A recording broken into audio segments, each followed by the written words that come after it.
അല്പസമയത്തെ ദൈവവചന ചിന്തയ്ക്ക് വളരെ പരിചിതമായ ഒരു തിരുവെഴുത്ത് വായിക്കാം. യോഹന്നാൻ്റെ സുവിശേഷം 11-ാം അധ്യായത്തിൻ്റെ 25, 26 തിരുവെഴുത്തുകൾ. യേശു അവളോട്, ഞാൻ തന്നെ പുനരുദ്ധാനവും ജീവനുമാകുന്നു. എന്നിൽ വിശ്വസിക്കുന്നവൻ മരിച്ചാലും ജീവിക്കും.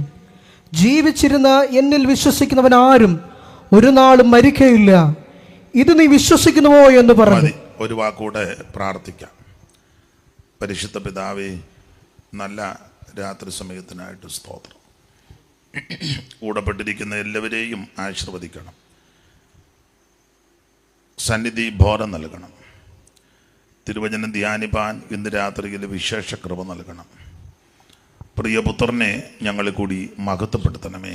ക്രിസ്തുയേശുവിൻ്റെ നിസ്തുല്യ നാമത്തിൽ തന്നെ ആമേൻ. കരവും ശബ്ദവും ഉയർത്തി ദൈവത്തെ മഹത്വപ്പെടുത്താം. ഈ നല്ല രാത്രി സമയത്തിനായിട്ട് ദൈവത്തിന് മഹത്വം. കർത്താവിൻ്റെ വലിയൊരു ദാസൻ, അതുപോലെ തന്നെ അനുഗ്രഹിക്കപ്പെട്ടതായ ഗായക സംഘം, മൈക്ക് ഓപ്പറേറ്റ് ചെയ്യുന്നവർ, ഈ പന്തലിൽ പ്രാർത്ഥനയോടെ എത്തിച്ചേർന്നിരിക്കുന്ന ബഹുമാന്യ ദൈവമക്കൾ, മറ്റിടങ്ങളിലിരുന്ന് കാണുകയും കേൾക്കുകയും ചെയ്യുന്നവർ, എല്ലാവർക്കും ക്രിസ്തുയേശുവിൻ്റെ നിസ്തുല്യ നാമത്തിൽ ഈ സന്ധ്യയിൽ വന്ദനം. ഈ രാത്രിയിൽ നിങ്ങളോട് ഒരുമിച്ച് കർത്താവിനെ മഹത്വപ്പെടുത്തുവാൻ ലഭിച്ച വിലപ്പെട്ട അവസരത്തിനായിട്ട് ദൈവത്തിന് സ്തോത്രം. ഞാൻ ദൈവദാസനെ വിളിച്ച് പറഞ്ഞു വൈകുമെന്ന് പറഞ്ഞതിന് പല കാരണമുണ്ട്.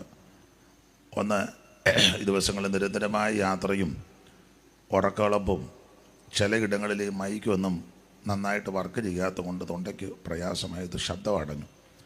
അപ്പോൾ അത് സംസാരിക്കാനൊക്കെ വളരെ ബുദ്ധിമുട്ടുണ്ട്. സാധാരണ സംസാരിക്കുന്ന രീതിയിൽ സംസാരിക്കാനും ശുശ്രൂഷിപ്പാനും ബുദ്ധിമുട്ടാണ്.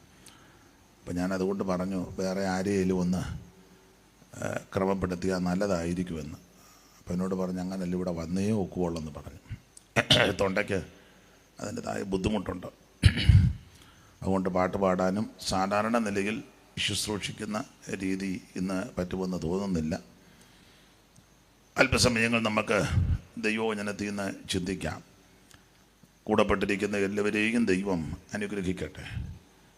ഈ രാത്രിയിലെ തിരുവചന ചിന്തയ്ക്ക് അടിസ്ഥാനമായിട്ട് വളരെ പരിചിതമായ തിരുവെഴുത്താണ് വായിച്ചത്. യോഹന്നാൻ്റെ സുവിശേഷം 11-ാം അധ്യായത്തിൻ്റെ 25, 26 തിരുവെഴുത്തുകളാണല്ലോ. ഒരിക്കൽ കൂടി ആ തിരുവെഴുത്ത് വായിക്കാം. യേശു അവളോട്, ഞാൻ തന്നെ പുനരുദ്ധാനവും ജീവനുമാകുന്നു. എന്നിൽ വിശ്വസിക്കുന്നവൻ മരിച്ചാലും ജീവിക്കും. ജീവിച്ചിരുന്ന എന്നിൽ വിശ്വസിക്കുന്നവൻ ആരും ഒരു നാളും മരിക്കയില്ല. ഇത് നീ വിശ്വസിക്കുന്നുവോ എന്ന് പറഞ്ഞു. എന്നിൽ വിശ്വസിക്കുന്നവൻ ഒരു നാളും മരിക്കയില്ല. നമ്മുടെ കരവും ശബ്ദവും ഉയർത്തി ദൈവത്തെ മഹത്വപ്പെടുത്താം.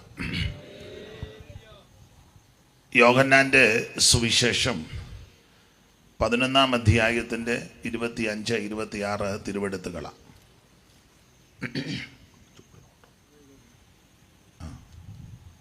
ഓടിക്കൊണ്ടുപോവാ.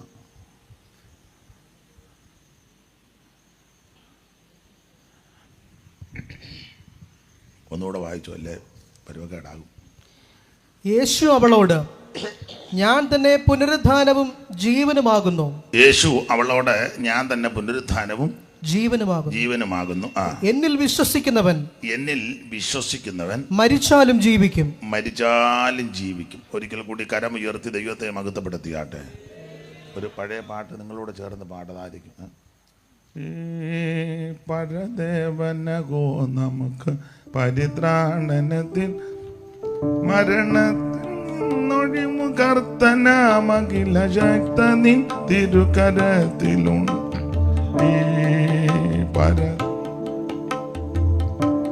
പ്രാണനത്തിനധിപൻ മരണത്തിൽ നിന്നൊഴിവ് കർത്തനാമഖില ശക്തനിൻ തിരുകരത്തിലുണ്ടനിശനേ. പരദേവനഗോ നമുക്ക് പരിത്രാണനത്തിനധിപൻ മരണത്തിൽ നിന്നൊഴിവ് കർത്തനാമഖില ശക്തനിൻ തിരുകരത്തിലുണ്ടനിശനേ. പരദേവനഗോ നമുക്ക്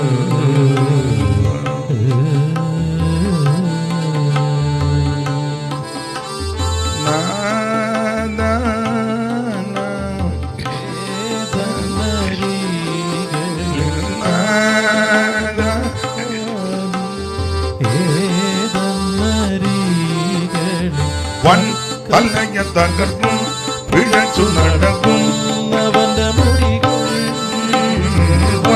തലയെ തകർക്കും പിഴച്ചു നടക്കും അവന്റെ മുടികൾ ഞാൻ ഇറുകയെ തന്നെ മനുഷ്യനേ പരദേവനോ നമുക്ക് പരിത്രാണനത്തിനധിപൻ മരണത്തിൽ ഒഴിവ് കർത്തനാമഖില ശക്തനി തിരുകരത്തിലുണ്ട് നിശമീ പരദേവനോ നമുക്ക്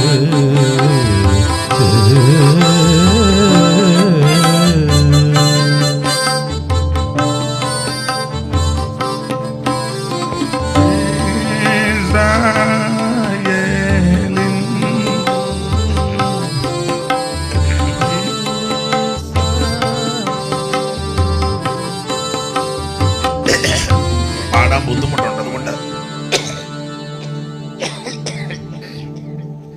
ഇങ്ങനെയുള്ള സമയത്ത് ശുശ്രൂഷിച്ചാൽ അത് വലിയ ആക്ഷേപമാകും. ചിലർ പറയും പുള്ളി വന്ന് ശോഭിച്ചില്ലെന്ന് പറയും.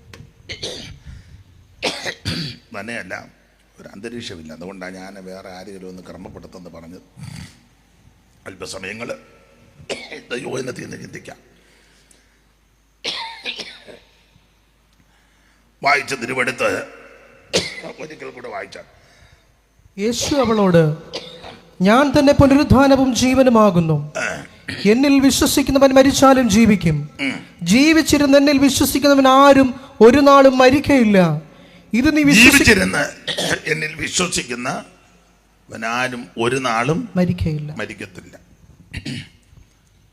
ഇന്ന് രാത്രിയിൽ അല്പസമയം ചിന്തിക്കാൻ പോകുന്ന വിഷയം മരിക്കാതിരിക്കാൻ എന്നൊക്കെ ചെയ്യണമെന്ന്. യോഹന്നാന്റെ സുവിശേഷം. എന്താണ് സുവിശേഷം? നമുക്കറിയാം, യേശുക്രിസ്തു. തിമോഥെയോസിന്റെ 2-ാം ലേഖനം 2:8 വായിച്ചു. ഇതെല്ലാം അറിവുള്ള വാക്യമെങ്കിലും സുവിശേഷ യോഗമായതുകൊണ്ട് ഇത് വായിച്ചേ ഒക്കൂ. ദാവീദിന്റെ സന്തതിയായി ജനിച്ച് മരിച്ചിട്ട് ഉയർത്തെഴുന്നേറ്റിരിക്കുന്ന യേശുക്രിസ്തുവിനെ ഓർത്തുകൊള്ളുക. അതാകുന്നു എന്റെ സുവിശേഷം. അതാ സുവിശേഷം. ദാവീദിന്റെ സന്തതിയായി ജനിച്ച് മരിച്ചിട്ട് ഉയർത്തെഴുന്നേറ്റ യേശുക്രിസ്തുവിനെ ഓർത്തുകൊള്ളുക. അതാ സുവിശേഷം. അപ്പൊ എന്താണ് സുവിശേഷം? യേശുക്രിസ്തു. അതൊന്നുകൂടെ വിശദീകരിക്കുന്ന വാക്യമാണ് കൊരിന്ത്യർക്കെഴുതിയ 1-ാം ലേഖനം 15:3. മോനെ വേണ്ട മോനെ, ചൂടില്ല, വെള്ളത്തിന് ചൂടില്ല. കുഴപ്പമില്ല. ഇനിയിപ്പം മോൻ അവിടെ ഇരുന്നു. അത് 4 മണിക്ക് എങ്ങാണ്ടാണ് തീട്ട വെള്ളം. അത് കുഴപ്പമില്ല, മോൻ അവിടെ ഇരുന്നു. ഇപ്പം ഞാനങ്ങ് സഹിക്കാം. മോൻ വായിച്ചോ. ക്രിസ്തു നമ്മുടെ പാപങ്ങൾക്ക് വേണ്ടി തിരുവെഴുത്തുകളിൻ പ്രകാരം മരിച്ചു, അടക്കപ്പെട്ടു. ക്രിസ്തു നമ്മുടെ പാപങ്ങൾക്ക് വേണ്ടി തിരുവെഴുത്തുകൾ പ്രകാരം മരിച്ചു, അടക്കപ്പെട്ടു. തിരുവെഴുത്തുകൾ പ്രകാരം 3-ാം നാൾ ഉയർത്തെഴുന്നേറ്റു. അപ്പോൾ എന്താണ് സുവിശേഷം? യേശുക്രിസ്തു. അതൊന്നുകൂടെ വിശദീകരിച്ചാണ് കൊരിന്ത്യർ ലേഖനം 15:3 പൗലോസ് പറയുക, യേശുക്രിസ്തു നമ്മുടെ പാപങ്ങൾക്ക് വേണ്ടി തിരുവെഴുത്തുകളും പ്രകാരം മരിച്ച് അടക്കപ്പെട്ട് ഉയർത്തെഴുന്നേറ്റു. ഒന്നുകൂടെ ചേർത്ത് പറഞ്ഞാൽ എന്താണ് സുവിശേഷം? യേശുക്രിസ്തുവിൻ്റെ ജനനം, യേശുക്രിസ്തുവിൻ്റെ മരണം, യേശുക്രിസ്തുവിൻ്റെ അടക്കം, യേശുക്രിസ്തുവിൻ്റെ ഉയർപ്പ്. അതാണ് സുവിശേഷം. സുവിശേഷം നല്ല വാർത്ത, സദ്വർത്തമാനം, സന്തോഷ വാർത്തയാ, ഗുഡ് ന്യൂസ് എന്ന് പറഞ്ഞാൽ യേശുക്രിസ്തുവിൻ്റെ ജനനം നല്ല വാർത്തയാ. യേശുക്രിസ്തുവിൻ്റെ മരണം അത് നല്ല വാർത്തയാ. യേശുക്രിസ്തുവിൻ്റെ ഉയർപ്പ് അത് നല്ല വാർത്തയാ. ജനനം നല്ല വാർത്തയാ. അതുകൊണ്ടാണല്ലോ ദൂതന്മാർ വന്ന് പറഞ്ഞ് സർവ്വജനത്തിനും ഉണ്ടാകുവാനുള്ള മഹാസന്തോഷം. ക്രിസ്തുയേശുവിൻ്റെ തിരുപ്പിറവി, തിരുജനനം സന്തോഷ വാർത്തയാ. അതുപോലെ തന്നെ അവിടുത്തെ മരണം അതും സന്തോഷ വാർത്തയാ. എന്നാൽ സാധാരണ ആര് മരിച്ചാലും ആ മരണം സന്തോഷ വാർത്തയല്ല. പക്ഷേ യേശുക്രിസ്തുവിൻ്റെ മരണത്തിൻ്റെ വ്യത്യസ്തത, ഇത് സന്തോഷ വാർത്തയാ. അതന്നെ യേശു ക്രിസ്തുവിന്റെ മരണം സന്തോഷ വാർത്തയാകാൻ കാരണം. ആ 3-ാം വാക്യം ഒന്നുകൂടെ വായിച്ചേ മോനെ. ക്രിസ്തു നമ്മുടെ പാപങ്ങൾക്ക് വേണ്ടി തിരുവെഴുത്തുകളിൻ പ്രകാരം മരിച്ചു അടക്കപ്പെട്ടു. അതായത് സന്തോഷ വാർത്ത. യേശു ക്രിസ്തുവിന്റെ മരണം സന്തോഷ വാർത്തയാകാൻ കാരണം നമ്മുടെ പാപങ്ങൾക്ക് വേണ്ടിയാണ് യേശു മരിച്ചത്. മനുഷ്യവർഗത്തിന്റെ പാപത്തിന് പരിഹാരം ഉണ്ടാക്കാൻ മരിച്ച ഒരു കുഞ്ഞുങ്ങൾ പോലും വേറെ ആരും ഇവിടെ വന്നിട്ടില്ല. ഇവിടെ വന്ന് പൊരുതി മരിച്ച ധാരാളം ആൾക്കാരുണ്ട്. അതൊക്കെ അവരുടെ ആവശ്യങ്ങൾക്ക് വേണ്ടി മരിച്ചതാണ്.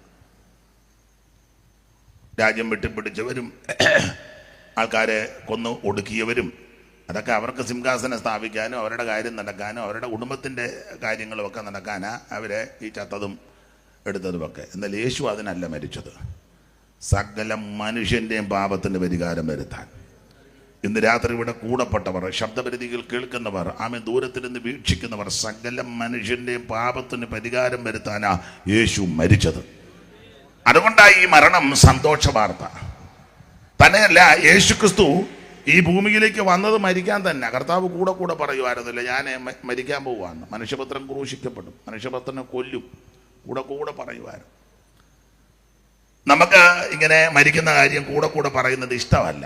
അതിന് പല കാര്യവും. ഒന്ന് പേടിച്ചിട്ടാ ഇഷ്ടമല്ലാതെ. ഇപ്പം പ്രായമുള്ള ആളോ അല്ലെങ്കിൽ ചെറുപ്പക്കാരോ ഞാൻ മരിക്കാൻ പോവുക, ആവശ്യമില്ലാത്ത വർത്താനം പറയാം. രാവിലെ ഭാര്യയും ഭർത്താവും കൂടെ ബെഡ്റൂമിൽ വെച്ച് സംസാരിച്ചപ്പോൾ ഭർത്താവ് പറയാ, കുഞ്ഞനാമ്മേ ഞാൻ മരിക്കാൻ പോകും. നിങ്ങൾ ആവശ്യമില്ലാത്ത വർത്താനം പറയരുത്.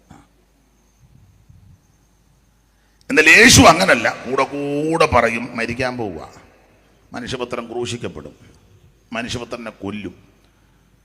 ഈ മരണത്തിന്റെ വിശേഷത എങ്ങനെ മരിക്കുമെന്ന് യേശു നേരത്തെ പറഞ്ഞു. ഇവിടെ വന്ന ആരും അങ്ങനെ പറഞ്ഞിട്ടില്ല. ഒരു കുഞ്ഞുങ്ങൾ പോലും പറഞ്ഞിട്ടില്ല. ആരാണ് അവിടുത്തെ ഉപദ്രവിച്ച് കൊല്ലുന്നതെന്ന് യേശു പറഞ്ഞു. എവിടെ വെച്ചാ മരിക്കുന്നതെന്നും യേശു പറഞ്ഞു. നമ്മളല്ല എവിടെ വെച്ച് മരിക്കുന്നെന്ന് പറയാൻ പറ്റുമോ? ഇപ്പൊ ഇവര് പറയാ ഞങ്ങള് പാടിക്കൊണ്ടിരിക്കുമ്പോൾ മരിക്കും. പിന്നെ പറയുമായിരിക്കും, പക്ഷെ അങ്ങനൊന്നും ആയിരിക്കുകയല്ല പോകും. നിങ്ങളാരും മരിക്കാതിരിക്കട്ടെ. ഇപ്പം നിങ്ങളവർക്ക് അയാൾ താമസിച്ച് വന്നിട്ട് ഞങ്ങളെ കൊല്ലാനൊരുങ്ങുകയാണോ എന്ന്. നിങ്ങൾക്കൊരു ദോഷവും വരാതിരിക്കട്ടെ. അപ്പൊ ശ്രദ്ധിക്കേണ്ട കാര്യം, നമുക്ക് ഈ മരണത്തെ പറ്റി പറയുന്നത് വലിയ താല്പര്യമില്ല. എന്നാൽ യേശു ക്രിസ്തു കൂടെ കൂടെ പറഞ്ഞിട്ടുണ്ട്, ഞാൻ മരിക്കാൻ പോവുക, മനുഷ്യപുത്രൻ മരിക്കും. അപ്പോൾ മരിക്കുമെന്ന് പറഞ്ഞു. എങ്ങനെ മരിക്കുമെന്ന് പറഞ്ഞു. ആരാ കൊല്ലുന്നെന്ന് യേശു പറഞ്ഞു. എവിടെ വെച്ചാ മരിക്കുന്നെന്ന് പറഞ്ഞു. ഇങ്ങനെ പറഞ്ഞ ഒറ്റ നേതാവില്ല. അതാ യേശുവിൻ്റെ മരണം വിശേഷപ്പെട്ട മരണം. ഞാൻ ആ ഭാഗത്ത് അധികം നിൽക്കുന്നില്ല. കർത്താവിൻ്റെ മരണത്തിൻ്റെ വിശേഷത ഒന്ന്, യേശുവിൻ്റെ മരണം പ്രസംഗിക്കുന്നത് പോലെ ലോകത്തിൽ ആരുടെയും മരണം പ്രസംഗിക്കുന്നില്ല. ഇന്ന് രാത്രി ഞാൻ ഈ സ്റ്റേജിൽ നിന്ന് എനിക്ക് തന്ന കൃപയ്ക്കനുസരിച്ച് യേശുവിൻ്റെ മരണത്തെ പറ്റിയാണ് പറയുന്നത്. ഇതുപോലെ 100 കണക്കിന് 1000 കണക്കിന് സ്റ്റേജിൽ ഇന്ന് രാത്രി യേശുവിൻ്റെ മരണം പറയുക. ഇതുപോലെ ഒരു വ്യക്തിയുടെ മറ്റൊരു വ്യക്തിയുടെ മരണത്തെ പറ്റി എവിടാ പറയുന്നത്? അവരൊക്കെ ആ മരിച്ച ദിവസം വേണേ ഒന്ന് പറയും, ഇന്ന ദിവസമായി ഇന്നോര് മരിച്ചത്. അതും മരിച്ചതിനെ പറ്റി പറയത്തില്ല, അവർ ചെയ്ത നല്ല കാര്യങ്ങളെ പറയുള്ളൂ. എന്നാൽ യേശുക്രിസ്തുവിന്റെ തിരുമരണത്തിന്റെ വിശേഷത എല്ലാ ദിവസവും ലോകത്തിന്റെ എല്ലാ കോണുകളിലും ഈ മരണം പ്രസംഗിക്കുക. മന്നത്ത് പത്മനാഭൻ മരിച്ചു, എല്ലാ ദിവസവും പ്രസംഗിക്കുന്നുണ്ടോ? ശ്രീനാരായണ ഗുരു മരിച്ചു, എല്ലാ ദിവസവും പ്രസംഗിക്കുന്നുണ്ടോ? അയ്യങ്കാളി മരിച്ചു, എല്ലാ ദിവസവും മരണത്തെ പറ്റി പ്രസംഗിക്കുന്നുണ്ടോ? വൈകുണ്ഠസ്വാമി മരിച്ചു, എല്ലാ ദിവസവും പറയുന്നുണ്ടോ? എബ്രഹാം ലിങ്കണും കെന്നഡി ആദിയായ അമേരിക്കൻ പ്രസിഡന്റുമാര് മരിച്ചു, എല്ലാ ദിവസവും പ്രസംഗിക്കുന്നുണ്ടോ? ഈ കേരളത്തിലെ ചിത്തിര തിരുനാൾ അടക്കമുള്ള രാജാക്കന്മാര് അന്ന് ഭരിച്ചവരെല്ലാവരും മരിച്ചു, എല്ലാ ദിവസവും പറയുന്നുണ്ടോ? സമർത്ഥനായ സീസറും പ്രശസ്തനായ ഹോമറും സമത്വമറ്റ സോളം തുടങ്ങിയുള്ള വിജ്ഞാർ ഇവരെല്ലാം മരിച്ചു, എല്ലാ ദിവസവും പറയുന്നുണ്ടോ? ഇല്ല. കേരളത്തിലെ ആദ്യത്തെ മുഖ്യമന്ത്രി അല്ലയോ EMS നമ്പൂതിരിപ്പാട്, എല്ലാ ദിവസവും മരണത്തെപ്പറ്റി അദ്ദേഹത്തിന്റെ മരണത്തെപ്പറ്റി പറയുന്നുണ്ടോ? അടുത്ത കാലത്തല്ലയോ മരിച്ചത് VS അച്യുതാനന്ദൻ. ഇല്ല മരിച്ചിട്ടില്ലെന്നാ മുദ്രാവാക്യം. ഞങ്ങളിലൂടെ അത് അന്ന് പാടിയതേ ഉള്ളൂ. എല്ലാ ദിവസവും ഇത് പറയാന്നോ VSന്റെ മരണം? ഇനിയും ചിലർ മരിക്കാനായിട്ടിരിക്കുക, അതെല്ലാ ദിവസവും പറയുമോ?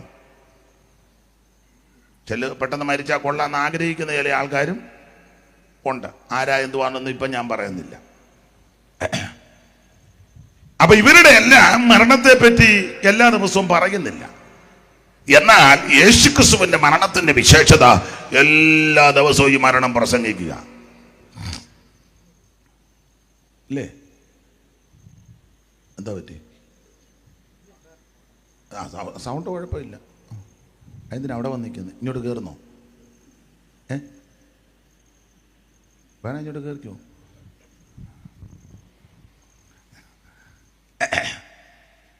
രക്ഷിക്കപ്പെട്ടതാണോ?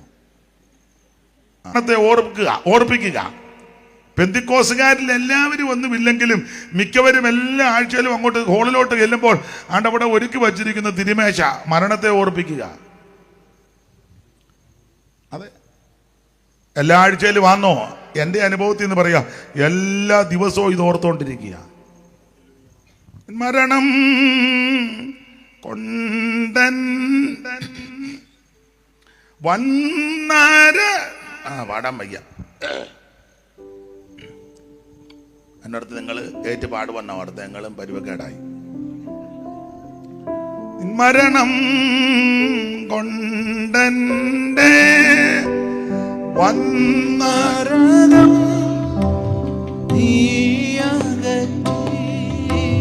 നിന്മകത്വം തേടിയനി എൻ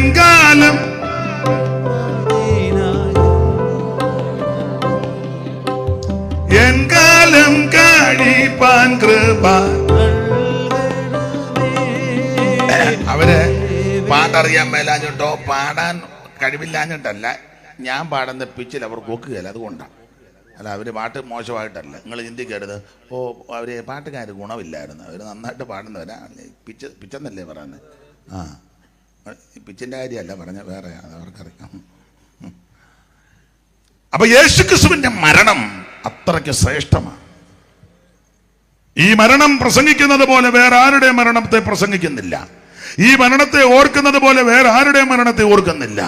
ഈ മരണത്തെ പറ്റി പാട്ട് പാടുന്നത് പോലെ വേറെ ആരുടെ മരണത്തെ പറ്റി പാട്ട് എഴുതിയിട്ടില്ല. ഇപ്പോഴും എഴുതുകയില്ലയോ? മാത്രമാണോ? യേശുക്രിസ്തുവിന്റെ ജനനത്തെ പറ്റി 2 പുസ്തകത്തിൽ, 4 സുവിശേഷത്തിൽ 2 പുസ്തകത്തിൽ എഴുതിയിട്ടുണ്ട്. ലൂക്കോസും മത്തായിയും ക്രിസ്തുയേശുവിന്റെ തിരുപ്പിറവി. എന്നാൽ യേശുക്രിസ്തുവിന്റെ മരണത്തെ പറ്റി 4 പുസ്തകത്തിലും ഉണ്ട്. മത്തായി, മർക്കോസും, ലൂക്കോസും, യോഹന്നാനും. മരണം വിശേഷതയുള്ള മരണമാണ്. ഇവിടെ വന്ന് മരിച്ച പല ആൾക്കാരെ പറ്റി ഒറ്റ വാക്കിലാണ് പറയുന്നത്, കടന്നുപോയി, ശുഭം. തീർന്നു. ശുഭമായിട്ടാണോ പോയെന്ന് ആർക്കറിയാം. എന്നാൽ യേശുക്രിസ്തുവിന്റെ മരണത്തെ പറ്റി കടന്നുപോയി ശുഭമെന്നല്ല, മരിച്ച് അടക്കപ്പെട്ട് 3-ാം ദിവസം ഉയർത്തു. എഴുതിയിരിക്കുന്നിടത്തല്ല അങ്ങനെ. ഇവിടെ ആരുടെ മരണത്തെ പറ്റി അങ്ങനെ? മരിച്ചു, അയാൾ 3-ന്റെ അന്ന് ഉയർത്തു. മിക്കവാറും 3-ന്റെ അന്ന് ഉയർത്തല്ല, വിയർത്തു. യേശുക്രിസ്തു മാത്രമേ ഉയർത്തിട്ടുള്ളൂ. യേശുക്രിസ്തു ഉയർത്തു, ജീവിക്കുന്നു പരലോകത്തിൽ. യേശുക്രിസ്തു ഉയർത്തു, ജീവിക്കുന്നു പരലോകത്തിൽ, ജീവിക്കുന്നു ഈകലോകത്തിൽ. താരിനി വേഗം വരും രാജരാജാവായി വാണിടുവാൻ. ഹല്ലേലൂയ, ജയം ഹല്ലേലൂയ, യേശു കർത്താവു ജീവിക്കുന്നു. ഹല്ലേലൂയ, ജയം ഹല്ലേലൂയ, യേശു കർത്താവു ജീവിക്കുന്നു. കരമുയർത്തി ദൈവത്തെ മഹത്വപ്പെടുത്താൻ. അപ്പൊ യേശുക്രിസ്തുവിന്റെ ജനനം, അവിടുത്തെ തിരുമരണം, അവിടുത്തെ ഉയർപ്പ്, ഇതെല്ലാം നല്ല വാർത്തയാണ്. അതാ സുവിശേഷം. യേശുക്രിസ്തു, അതാണ് സുവിശേഷം. എന്തിനാ സുവിശേഷം? സുവിശേഷം എന്തിനാ? സകല മനുഷ്യനും രക്ഷപ്പെടാൻ, രക്ഷിക്കപ്പെടാൻ ഒറ്റ മാർഗം, ഒറ്റ വഴി, ഒരേ ഒരു വ്യക്തി, നസറയനാകുന്ന യേശുക്രിസ്തു. ദൈവത്തിന് മഹത്വം. എന്താ ഈ സുവിശേഷത്തിന്റെ വിശേഷത? അതുകൂടെ പറഞ്ഞേച്ചെടുത്ത വാക്യത്തിലോട്ട് വരാം. സുവിശേഷത്തിന്റെ വിശേഷത. മോനെ 1-2 വാക്യം വായിച്ചു തരണം. ശബ്ദം ബുദ്ധിമുട്ടാണ്. ചൂടല്ല, ഇത് വേണ്ട, വെള്ളം കുടിക്കാൻ വന്നതല്ല, അടുത്തോട്ട് വന്നതേ ഉള്ളൂ. വായിച്ചേ സുവിശേഷത്തിന്റെ വിശേഷത. റോമാലേഖനം 1-ാം അധ്യായത്തിന്റെ 26-ാന്നോ 23-ാന്നോ. സുവിശേഷത്തെക്കുറിച്ച് എനിക്ക് ലജ്ജയില്ല, വിശ്വസിക്കുന്ന ഏവനും, ആദ്യം യഹൂദനും പിന്നെ യവനും, അത് രക്ഷയ്ക്കായിട്ട് ദൈവശക്തിയാകുന്ന റഫറൻസ് കണ്ടെങ്കിലൊന്ന് വായിച്ച്. സുവിശേഷത്തെക്കുറിച്ച് എനിക്ക് ലജ്ജയില്ല. കണ്ടോ? റോമർ 16 സുവിശേഷത്തെക്കുറിച്ച് എനിക്ക് ലജ്ജയില്ല. സുവിശേഷത്തെക്കുറിച്ച് എനിക്ക് ലജ്ജയില്ല. പിന്നെ വിശ്വസിക്കുന്ന ഏവനും ആദ്യം യഹൂദനും പിന്നെ യവനനും അത് രക്ഷയ്ക്കായി ദൈവശക്തിയാകുന്നു. അപ്പോൾ സുവിശേഷത്തിന്റെ ഒരു വിശേഷത പറയാ, ഇത് രക്ഷയ്ക്കൊതുകുന്ന മാർഗമാണ്. ഒന്നുകൂടെ തെളിച്ച് പറഞ്ഞാൽ, സുവിശേഷം എന്ന് പറഞ്ഞാൽ നിന്നെ രക്ഷിക്കുന്ന മാർഗമാണ്. മറ്റൊരുത്തനും രക്ഷയില്ല, യേശുക്രിസ്തു മാത്രമാണ് രക്ഷകൻ. ഓടിച്ചു പോവുക. സുവിശേഷം എന്താ അതിൻ്റെ വിശേഷത? രക്ഷിക്കുന്ന മാർഗം. 5 പൈസ കൊടുക്കണ്ട, കാശ് കൊടുക്കണ്ട, മൈൽ നടക്കണ്ട, ഭൗതിക വസ്തുക്കളൊന്നും കൊണ്ട് കൊടുക്കണ്ട. ഒറ്റ വാക്ക് പറഞ്ഞാൽ മതി, യേശുവേ ഞാനൊരു പാപിയാ, എൻ്റെ പാപത്തെ ക്ഷമിച്ച് ഇന്ന് രാത്രി എന്നെ രക്ഷിക്കണം, എൻ്റെ ഉള്ളത്തിലേക്ക് അവിടെ എഴുന്നള്ളി വരണം. ആര് പ്രാർത്ഥിക്കും അവരെ ഇന്ന് രാത്രി യേശു രക്ഷിക്കും. അപ്പോൾ സുവിശേഷത്തിൻ്റെ വിശേഷത 1, ഇത് രക്ഷിക്കുന്ന മാർഗമാണ്. 3 കാര്യം പറഞ്ഞ ആ ഭാഗം വിടാം. ഇന്ന് ഇങ്ങനെയൊക്കെ ഒക്കൂ, ഇങ്ങനെയും ഒത്തല്ലോ. അപ്പോൾ സുവിശേഷത്തിന്റെ വിശേഷത. ഇനി 2, എഫേസ്യ ലേഖനം 6-ാം അധ്യായത്തിന്റെ 15 വായിച്ചേ. താഴെ ഒന്ന് വായിച്ചേ. നീതി എന്ന കവചം ധരിച്ചും സമാധാന സുവിശേഷത്തിനുള്ള ഒരുക്കം കാലിൽ ചെരുപ്പാക്കി. അപ്പൊ ശ്രദ്ധിച്ചേ, 6:10 മുതൽ നമുക്ക് പോരാട്ടം. ഒടുവിൽ കർത്താവിലും അമിതബലത്തിലും ശക്തിപ്പെടുവീൻ, പിശാചിന്റെ തന്ത്രങ്ങളോട് എതിർത്ത് നിൽപ്പാൻ കഴിയേണ്ടതിന് ദൈവത്തിന്റെ സർവ്വായുധം ധരിപ്പാൻ. 12 നമുക്ക് പോരാട്ടമുള്ളത് ജഡരക്തങ്ങളോടല്ല, പിന്നെ ഭാഷകളോടും അധികാരങ്ങളോടും ഈ അന്ധകാരത്തിലെ ലോകാധിപതികളോടും സ്വലോകങ്ങളുടെ ദുഷ്ടാത്മസേനയോടും. ഇതിന് പറഞ്ഞു മന്ദിച്ച് 14-ാം വാക്യം. നിങ്ങളുടെ അരയ്ക്ക് സത്യം കെട്ടി നീതി എന്ന കവചം ധരിച്ചും സമാധാന സുവിശേഷത്തിനായുള്ള ഒരുക്കം കാലിൽ ചെരുപ്പാക്കി. അപ്പൊ ശ്രദ്ധിച്ചേ, സുവിശേഷത്തിന്റെ 2-ാമത്തെ വിശേഷത ഇത് സമാധാനത്തിന്റെ മാർഗമാണ്. ഇത് അപ്പൊ സുവിശേഷം നമുക്ക് സമാധാനം തരുന്ന മാർഗമാണ്. അതാണ് സുവിശേഷത്തിന്റെ വിശേഷത, സമാധാനം. ദൈവത്തിന് മഹത്വം. ഇന്ന് രാത്രി സമാധാനമില്ലാത്ത ആരെങ്കിലും ഇവിടെ വന്നിട്ടുണ്ടെങ്കിൽ നിനക്ക് സമാധാനം തരുന്ന മാർഗമാ സുവിശേഷം. സ്തോത്രം. സമാധാനം തരും. അതിന് 5 പൈസയും മുടക്കണ്ട, കാശ് മുടക്കണ്ട, ഭൗതിക വസ്തുക്കളൊന്നും കൊടുക്കണ്ട. യേശു നിനക്ക് സമാധാനം തരും. അങ്ങനെ ആ പുസ്തകത്തിലെ വാക്യം, ക്രിസ്തു നമ്മുടെ സമാധാനം. ദൈവത്തിന് മഹത്വം. ഇത് സുവിശേഷം സമാധാനത്തിന്റെ മാർഗമാണ്. അതിൽ അലോഗ്യം ഉണ്ടാക്കാനൊക്കെ വരുമ്പോൾ നമ്മൾ ഉടനെ അവിടെ നിന്ന് ഒഴിഞ്ഞു മാറുന്നത് ഇത് സമാധാനമാണ്. ചില ദൈവദാസന്മാരൊക്കെ പരസ്യവും നടത്താൻ ചില സ്ഥലത്ത് പോയി നിൽക്കുമ്പോൾ ചിലർ വന്ന് പൊടിമീശയൊക്കെ പിരിച്ച് ആ ഉള്ള മുണ്ടുമൊക്കെ ഒന്ന് പൊക്കി, ഒരു കൈക്ക് പൊക്കി ഇങ്ങനെ കണ്ടുകൊണ്ടൊക്കെ കാണിക്കും. ഇവനെ പൂഞ്ഞാൻ പോലായിരിക്കുന്നത് ചില പാസ്റ്റർമാർ കൈ തീർത്ത് കൊടുക്കാൻ അതിനില്ലിവൻ. എന്നാലും ഒന്നും മിണ്ടത്തില്ല, ഉടനെ തന്നെ കൂടും കൊടുക്കുക എടുത്തുകൊണ്ട് പോവുക. അതന്നെ ഇത് സമാധാന മാർഗമാണ്. അതേസമയം ഈ ഞൊട്ടാനെ വേറൊരാടെ യോഗത്തിന് എന്ന് കയറിക്കേ. പല കൊടിയുണ്ടല്ലോ, പല കൊടി. ആ കൊടിക്കാരൊക്കെ ഒരു കൊടി കെട്ടി 2 പേരെ ആയിരിക്കും ചിലപ്പോൾ നിൽക്കുന്നത്. നിനക്ക് ചുണയുണ്ടോ അവിടെ ചെന്ന കൊടി ഒന്ന് പറിച്ച് കീറി ഒക്കെ എടുത്തുകൊണ്ട് പോകുമെന്ന് പറഞ്ഞാൽ അന്ന് നിൻ്റെ പൊടി കാണുകയില്ല. പക്ഷേ ഞങ്ങൾ യോഗം നടത്തുമ്പം ഇങ്ങനെ പ്രശ്നം ഉണ്ടാക്കുമ്പോൾ അന്നാരും ഞങ്ങൾ സ്തോത്രമാണ് പറയുന്നത്. സ്തോത്രം പറഞ്ഞേച്ച് ആ മൈക്കും എല്ലാം എടുത്തുകൊണ്ട് ഞങ്ങൾ അങ്ങ് പോവുക. അതിനാ കാര്യം, നിന്നെ പേടിച്ചിട്ടല്ല, ഇത് സമാധാനത്തിൻ്റെ മാർഗമാണ്. ഞങ്ങളുടെ ഇടയിലും പിള്ളേരൊക്കെ ഉണ്ട്, ഞങ്ങൾ തിരിച്ചൊന്നും അടിക്കത്തില്ല, അതിനുള്ള ആക്കോതേനെ തല്ലി അന്നേരം ഉരുട്ട് വീഴുകയുള്ളൂ. നിൽക്കുന്നത് തന്നെ വളരെ ബുദ്ധിമുട്ടിയാണ്. പക്ഷേ ആകെ ഉള്ള പിള്ളേർ ഇതിനകത്തുണ്ട്, പക്ഷെ ഒന്നും ചെയ്യത്തില്ല. അതെന്നാ? ഇത് സമാധാനത്തിൻ്റെ മാർഗമാണ്. ബൈബിള് പിടിച്ച് മേടിച്ച് കത്തിക്കുന്നവരുണ്ട്, ഞങ്ങളാരും ഒന്നും മിണ്ടുന്നില്ലല്ലോ. അതെന്നാ? ഇത് സമാധാനത്തിൻ്റെ മാർഗമാണ്. സഭാഗോളിനകത്ത് കയറി ഉപദ്രവിക്കുകയും ആക്ഷേപിക്കുകയും തെറി പറയുകയും തുന്തുകയും തള്ളുകയും ഒക്കെ ചെയ്യുന്ന ധാരാളം ബിരുദന്മാരുണ്ട്. ഒരക്ഷരം ഈ സഹോദരിമാരൊക്കെ അന്നേരം സ്തോത്ര സ്തോത്ര യേശുവേ സ്തോത്ര സ്തോത്രം അങ്ങനല്ലേ. ചീത്ത പറയാൻ അറിയാൻ മേലാത്ത പെണ്ണുങ്ങളാണോ ഉള്ള? അല്ല, കണ്ണ് പൊട്ടുന്നത് പറഞ്ഞേച്ചിരിക്കുന്നവരാ രക്ഷിക്കപ്പെടുന്നതിന് മുന്നേ. അപ്പോൾ ഇത് അറിയാൻ മേലാഞ്ഞിട്ടൊന്നുമല്ല, അതൊക്കെ ഞങ്ങൾ വിട്ടു. എന്നാ? ഇത് സമാധാനത്തിൻ്റെ മാർഗമാണ്. ഇല്ലേ? ആണെന്ന്. അപ്പൊ ഈ സുവിശേഷത്തിന്റെ വിശേഷത, ഒന്ന്, ഇത് രക്ഷിക്കുന്ന മാർഗമാണ്. രണ്ട്, ഇത് സമാധാന സുവിശേഷം. മൂന്ന്, സുവിശേഷത്തിൻ്റെ ഒരു വിശേഷതയും കൂടെ പറഞ്ഞ ഭാഗം വിടാം. തിമോത്തയോസിൻ്റെ 2-ാം ലേഖനം 1-ാം അധ്യായത്തിൻ്റെ 10-ാം വാക്യം വായിച്ചു. ഇപ്പോൾ മരണം നീക്കുകയും സുവിശേഷം കൊണ്ട് ജീവനും അക്ഷതയും വെളിപ്പെടുത്തുകയും ചെയ്ത സുവിശേഷത്തിന്റെ 3-ാമത്തെ വിശേഷത മരണം നീക്കി ജീവൻ തരുന്നതാണ്. ദൈവത്തിന് മഹത്വം. അതാണ് സുവിശേഷത്തിന്റെ വിശേഷത. മരണം. ഏത് മരണം?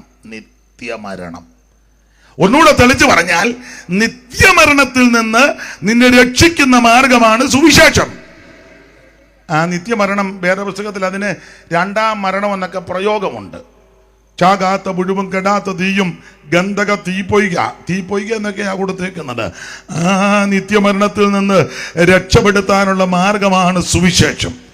ആ സുവിശേഷമായി ഇന്നലെ ഇന്നും ഓക്കുന്നെങ്കിൽ നാളെയും ദൈവം അനുവദിച്ചാൽ ഇവിടെ ഉയരുന്നത്. ആ സുവിശേഷത്തിന്റെ സാക്ഷ്യം വഹിപ്പാൻ ഇന്ന് രാത്രിയും കൂടപ്പെട്ട എല്ലാവരെയും ദൈവം അനുഗ്രഹിക്കട്ടെ. ഇത് സമാധാനത്തിൻ്റെ മാർഗമാണ്, രക്ഷയുടെ മാർഗമാണ്. ഇത് നിത്യ നരകത്തിൽ നിന്ന് രക്ഷിക്കുന്ന മാർഗമാണ്.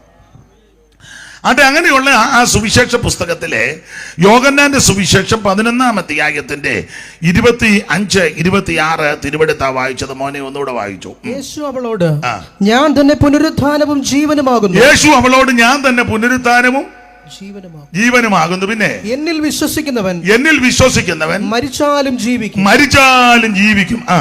ജീവിച്ചിരുന്ന് എന്നിൽ വിശ്വസിക്കുന്നവൻ ആരും ഒരു നാളും മരിക്കയില്ല. ഇന്ന് രാത്രി ഞാൻ ഓർപ്പിച്ചല്ലോ, ഇവിടെ സംസാരിപ്പാൻ ഉദ്ദേശിക്കുന്ന ചെറിയൊരു വിഷയം മരിക്കാതിരിക്കാൻ എന്നാ ചെയ്യണമെന്ന്. ഓടിച്ച് ചില കാര്യം പറയാം. യോഹന്നാന്റെ സുവിശേഷത്തിന്റെ വിശേഷത അറിയാം. യേശു ദൈവമാണെന്ന് തെളിയിക്കുക. യേശു ക്രിസ്തു ഏക ദൈവം, സത്യദൈവം, നിത്യദൈവം, സാക്ഷാൽ ദൈവം, ജീവനുള്ള ദൈവം. ഓരോ അധ്യായത്തിലും ക്രിസ്തു ദൈവമാണെന്ന് തെളിയിക്കുന്നുണ്ട്. ആ ഭാഗം അവിടെ നിൽക്കട്ടെ. 11-12 അധ്യായം ഇവിടെ ഇരിക്കുന്ന എല്ലാവർക്കും വളരെ പരിചിതമായ അധ്യായമാണ്. എന്ന് പറഞ്ഞാൽ, യേശു ക്രിസ്തു സ്നേഹിച്ച ഒരു മാന്യ ഭവനം, ബഥാന്യയിലെ മാർത്തയുടെ, മറിയയുടെ, ലാസറിന്റെ ഭവനം. യേശു വളരെ ആഴമായി സ്നേഹിച്ചൊരു വീടാണ്. യേശുവിനെ ഇവരും സ്നേഹിച്ചു. ഈ വീട്ടിലെ പ്രധാനമായിട്ട് പേര് പറയുന്ന 2-3 പേരാ. അതായി ഇപ്പോൾ ഓർപ്പിച്ചത്. മാർത്തയും മറിയയും ഇവരുടെ ആങ്ങള ലാസർ. യേശുവിനെ ഈ വീട്ടിൽ ആദ്യം കൈ കൊണ്ടത് മാർത്തയാ. ലൂക്കോസിൽ അങ്ങനെയാണ് നമ്മൾ പഠിക്കുന്നത്. മാർത്ത കൈക്കൊണ്ടു. മാർത്തയെ പറ്റിയൊക്കെ വേറെ പഠിതാക്കൾ ചെല്ലി പറയുന്നത് വിധവയായി പോയെന്ന. മറിയെ വിവാഹം കഴിച്ചുമില്ല. ആങ്ങള ലാസറിന് ചെറിയൊരു ജോലിയുണ്ട്. അതിൽ നിന്ന് കിട്ടുന്ന തുച്ഛമായ വരുമാനം പെങ്ങടെ കയ്യിൽ കൊണ്ട് കൊടുക്കും. യേശുവും ശിഷ്യന്മാരുമൊക്കെ ഈ വീട്ടിൽ വരുമ്പോൾ ഈ തുച്ഛമായ വരുമാനത്തിനൊക്കെ ആ കർത്താവിനെ ശുശ്രൂഷിക്കുന്നത്. അങ്ങനെ യേശു പലപ്പോഴും ഈ വീട്ടിൽ വന്ന് പാർക്കും. കാരണം യെരുശലേമിലേക്ക് പോകുന്ന വഴിക്കായി ബഥാന്യ. അപ്പോൾ ഇവിടെ പാർത്തേച്ച് പെട്ടെന്ന് യെരുശലേമിലേക്ക് പോവുകയും വരികയും ചെയ്യാം. വഴിത്തലേക്കിലുള്ള വീടാണ്. ദൈവമകളൊക്കെ അങ്ങനെ വഴിത്തലേക്ക് വീട് വെക്കുന്നത് വളരെ അനുഗ്രഹമാണ്. ചിലർ മെയിൻ റോഡിൽ വിറ്റേച്ച് മണ്ടേ കയറും, കുന്നിൻ്റെ മണ്ട. പണ്ടൊക്കെ അങ്ങനെ ബോധക്കേടുകാർ ഒത്തിരി ഉണ്ട്. ഇപ്പം പിന്നെ പിള്ളേർക്കൊക്കെ ഇച്ചിരി ബോധം വെച്ചത് കൊണ്ട് അങ്ങനെയുള്ള ആൾക്കാരുണ്ടായിരുന്നു. അപ്പം ഈ വഴിത്തലക്കലായി വീട്. യേശു ക്രിസ്തു ഈ ഭവനത്തിൽ വന്ന് പലപ്പോഴും പാർക്കും. യേശു ക്രിസ്തു മാത്രമല്ല, കൂടെ 10-12 എണ്ണം ഉണ്ട്. അതെല്ലാം നല്ല കലാപുലി പോലെയുള്ളതാണ്. ആ വീട്ടുകാരെ സമ്മതിക്കണം, ഇത്ര എണ്ണത്തിന് വഹിക്കുക. നല്ല ഭവനമാണ്. നമ്മൾ ചിലപ്പം 1-2 എണ്ണത്തിന് വഹിക്കും. 12, 13 ഒക്കെ വന്നാൽ ചിലപ്പം ഓർക്കാപ്പുറത്ത് ഒരു പ്രാവശ്യമൊക്കെ നമ്മൾ സഹകരിക്കും. പിന്നെ പറയും, യേശുവേ എന്തെങ്കിലും വിഷയമുണ്ടെങ്കിൽ ഫോൺ ചെയ്താൽ മതി, എല്ലാവരും കൂടി ഇങ്ങോട്ട്. പിന്നെ വിളിക്കുക, പറയും യേശുവേ വയ്യ, ശാരീരികമായിട്ട് അല്പം, അങ്ങനെയൊക്കെ നമ്മൾ പറഞ്ഞ് തടി തപ്പും. എന്നാൽ ഈ ഭവനം അങ്ങനല്ല, എപ്പോൾ വന്നാലും സ്വീകരണം. മാർത്തയാന്നേൽ എപ്പോഴും ശുശ്രൂഷയാണ്. ശുശ്രൂഷ നമ്മുടെ ഉദ്ദേശിക്കുന്ന അടുക്കള പെരുമാറ്റമാണ്, ഇവരെ ശുശ്രൂഷിക്കാൻ. അങ്ങനെ അനുഗ്രഹിക്കപ്പെട്ട ഒരു കുടുംബമാണ് ബഥാന്യയിലെ ഈ കുടുംബം. എന്തിനേറെ, ഒരിക്കൽ യേശു ഈ ഭവനത്തിൽ വന്ന് ശുശ്രൂഷകളൊക്കെ ചെയ്തു പോയി. ലാസറിന് ദീനമായി. ദീനമാണെന്ന് അറിയിച്ചിട്ട് യേശു കാണാൻ പോയില്ല, ശിഷ്യന്മാരെയും വിട്ടില്ല. നമുക്ക് ആ ഭാഗം പറയാം. ദീനം മൂർച്ഛിച്ചു, എന്നിട്ടും പോയില്ല. ഒടുവിൽ ലാസർ മരിച്ചു, മരണത്തിനും പോയില്ല. 1-2 ദിവസം കഴിഞ്ഞപ്പോൾ യേശുക്രിസ്തു പറഞ്ഞു, നമുക്ക് ബഥാന്യ ലാസറിന്റെ വീട്ടിലോട്ട് പോകാം. അപ്പൊ തോമാസ് പറഞ്ഞു, നമുക്കും പോയി ചാകാം. കാരണം യഹൂദന്മാർ ആ നാടുകളിൽ യേശുവിനെ കണ്ട കൊല്ലാനിരിക്കുക 1. 2, തോമാച്ചൻ്റെ അകത്തെ ചിന്ത, അനേക പ്രാവശ്യം വീട്ടിൽ പോയി കിടക്കുകയും ഭക്ഷിക്കുകയും അവർ തന്നതെല്ലാം സ്വീകരിക്കുകയും ഒക്കെ ചെയ്ത് ആ ചെറുക്കനെ ദീനമാണെന്ന് കണ്ടപ്പം കേട്ടപ്പോൾ ഒന്ന് പോകണ്ടായോ, ഇനി ഇങ്ങേരങ്ങ് ബിസി ആണെങ്കിലും ഞങ്ങളെയെങ്കിലും ഒന്ന് വിടണ്ടേ. ആട്ടെ, ദീനം മൂർച്ഛിച്ചപ്പോഴെങ്കിലും അത്തറ്റ വന്ന് ഒരു മര്യാദയില്ലേ, പോയില്ല. ഇനി അതെല്ലാം പോട്ടെ, ചത്തപ്പോഴെങ്കിലും ഒന്ന് വിടണ്ടേ. എടാ, നിങ്ങൾ എന്ന് പറയണം, എനിക്ക് സമയമില്ല, തിരക്കാവുകൊണ്ട് എൻ്റെ അനുശോചനവും കൂടെ അങ്ങനെയല്ലേ ഇപ്പം നടന്നു വരുന്നത്. നിങ്ങൾ മരണ വീട്ടിൽ ചെന്ന് എൻ്റെയും എൻ്റെ കുടുംബത്തിൻ്റെയും, എൻ്റെ പാസ്റ്റർമാരൊക്കെ പറഞ്ഞു കേട്ടിട്ടില്ലേ, എൻ്റെയും എൻ്റെ കുടുംബത്തിൻ്റെയും എൻ്റെ പിള്ളേർ ഹൂസ്റ്റണിലുള്ള ബ്ലസ്സിൻ്റെയും ഡാലസിലുള്ള ബ്ലസ്സിയുടെയും പിന്നെ കാനഡയിലുള്ള റിനുവിൻ്റെയും പിന്നെ അവൻ്റെ അമ്മായിയപ്പൻ്റെയും. എന്തൊരു വയ്യാവേലിയാണെന്ന് ഓർത്തോണം. അപ്പം ഇരിക്കുന്ന മുഴുവൻ മനുഷ്യൻ പറയണം, ഇയാൾക്ക് ഒരുത്തൻ കാനഡയിലുണ്ട്, ഒരുത്തൻ അവിടെ ഉണ്ട്, മറ്റവൻ ഇവിടെ ഉണ്ട്, നമ്മളെന്ത് മെനക്കെട്ടിരിക്കുക എന്ന് ഓർത്തോണം. പിന്നെ വേറെ വലിയ ബിരുദന്മാർ പാസ്റ്റർമാർ പറഞ്ഞ്, ഇപ്പോൾ ഞാനായിരിക്കുന്ന ഇന്ന സഭയുടെയും സെക്ഷൻ്റെയും അല്ലെ സെൻറ്ററിൻ്റെയും അല്ലെങ്കിൽ ഡിസ്ട്രിക്റ്റിൻ്റെയും, ഡിസ്ട്രിക്റ്റ് ഗവൺമെൻറ് കേൾക്കരുത്, ഡിസ്ട്രിക്റ്റ്. അപ്പം ചുരുക്കി പറഞ്ഞാൽ ഇതെല്ലാം പറഞ്ഞ് മനുഷ്യനെ മെനക്കെടുത്തുക, അനുശോചനം. അപ്പൊ ഒരു കാര്യം പറയാ,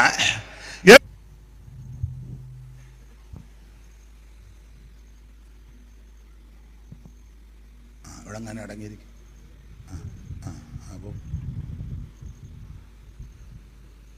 അപ്പൊ ശ്രദ്ധിക്കുക, യേശുക്രിസ്തു ഈ ഭവനത്തിൽ ചെല്ലുക. ലാസർ മരിച്ചു, 4 ദിവസമായി. അപ്പൊ തോമസ് പറഞ്ഞു, നമുക്കും അവന്റെ കൂടെ പോയി മരിക്കാം.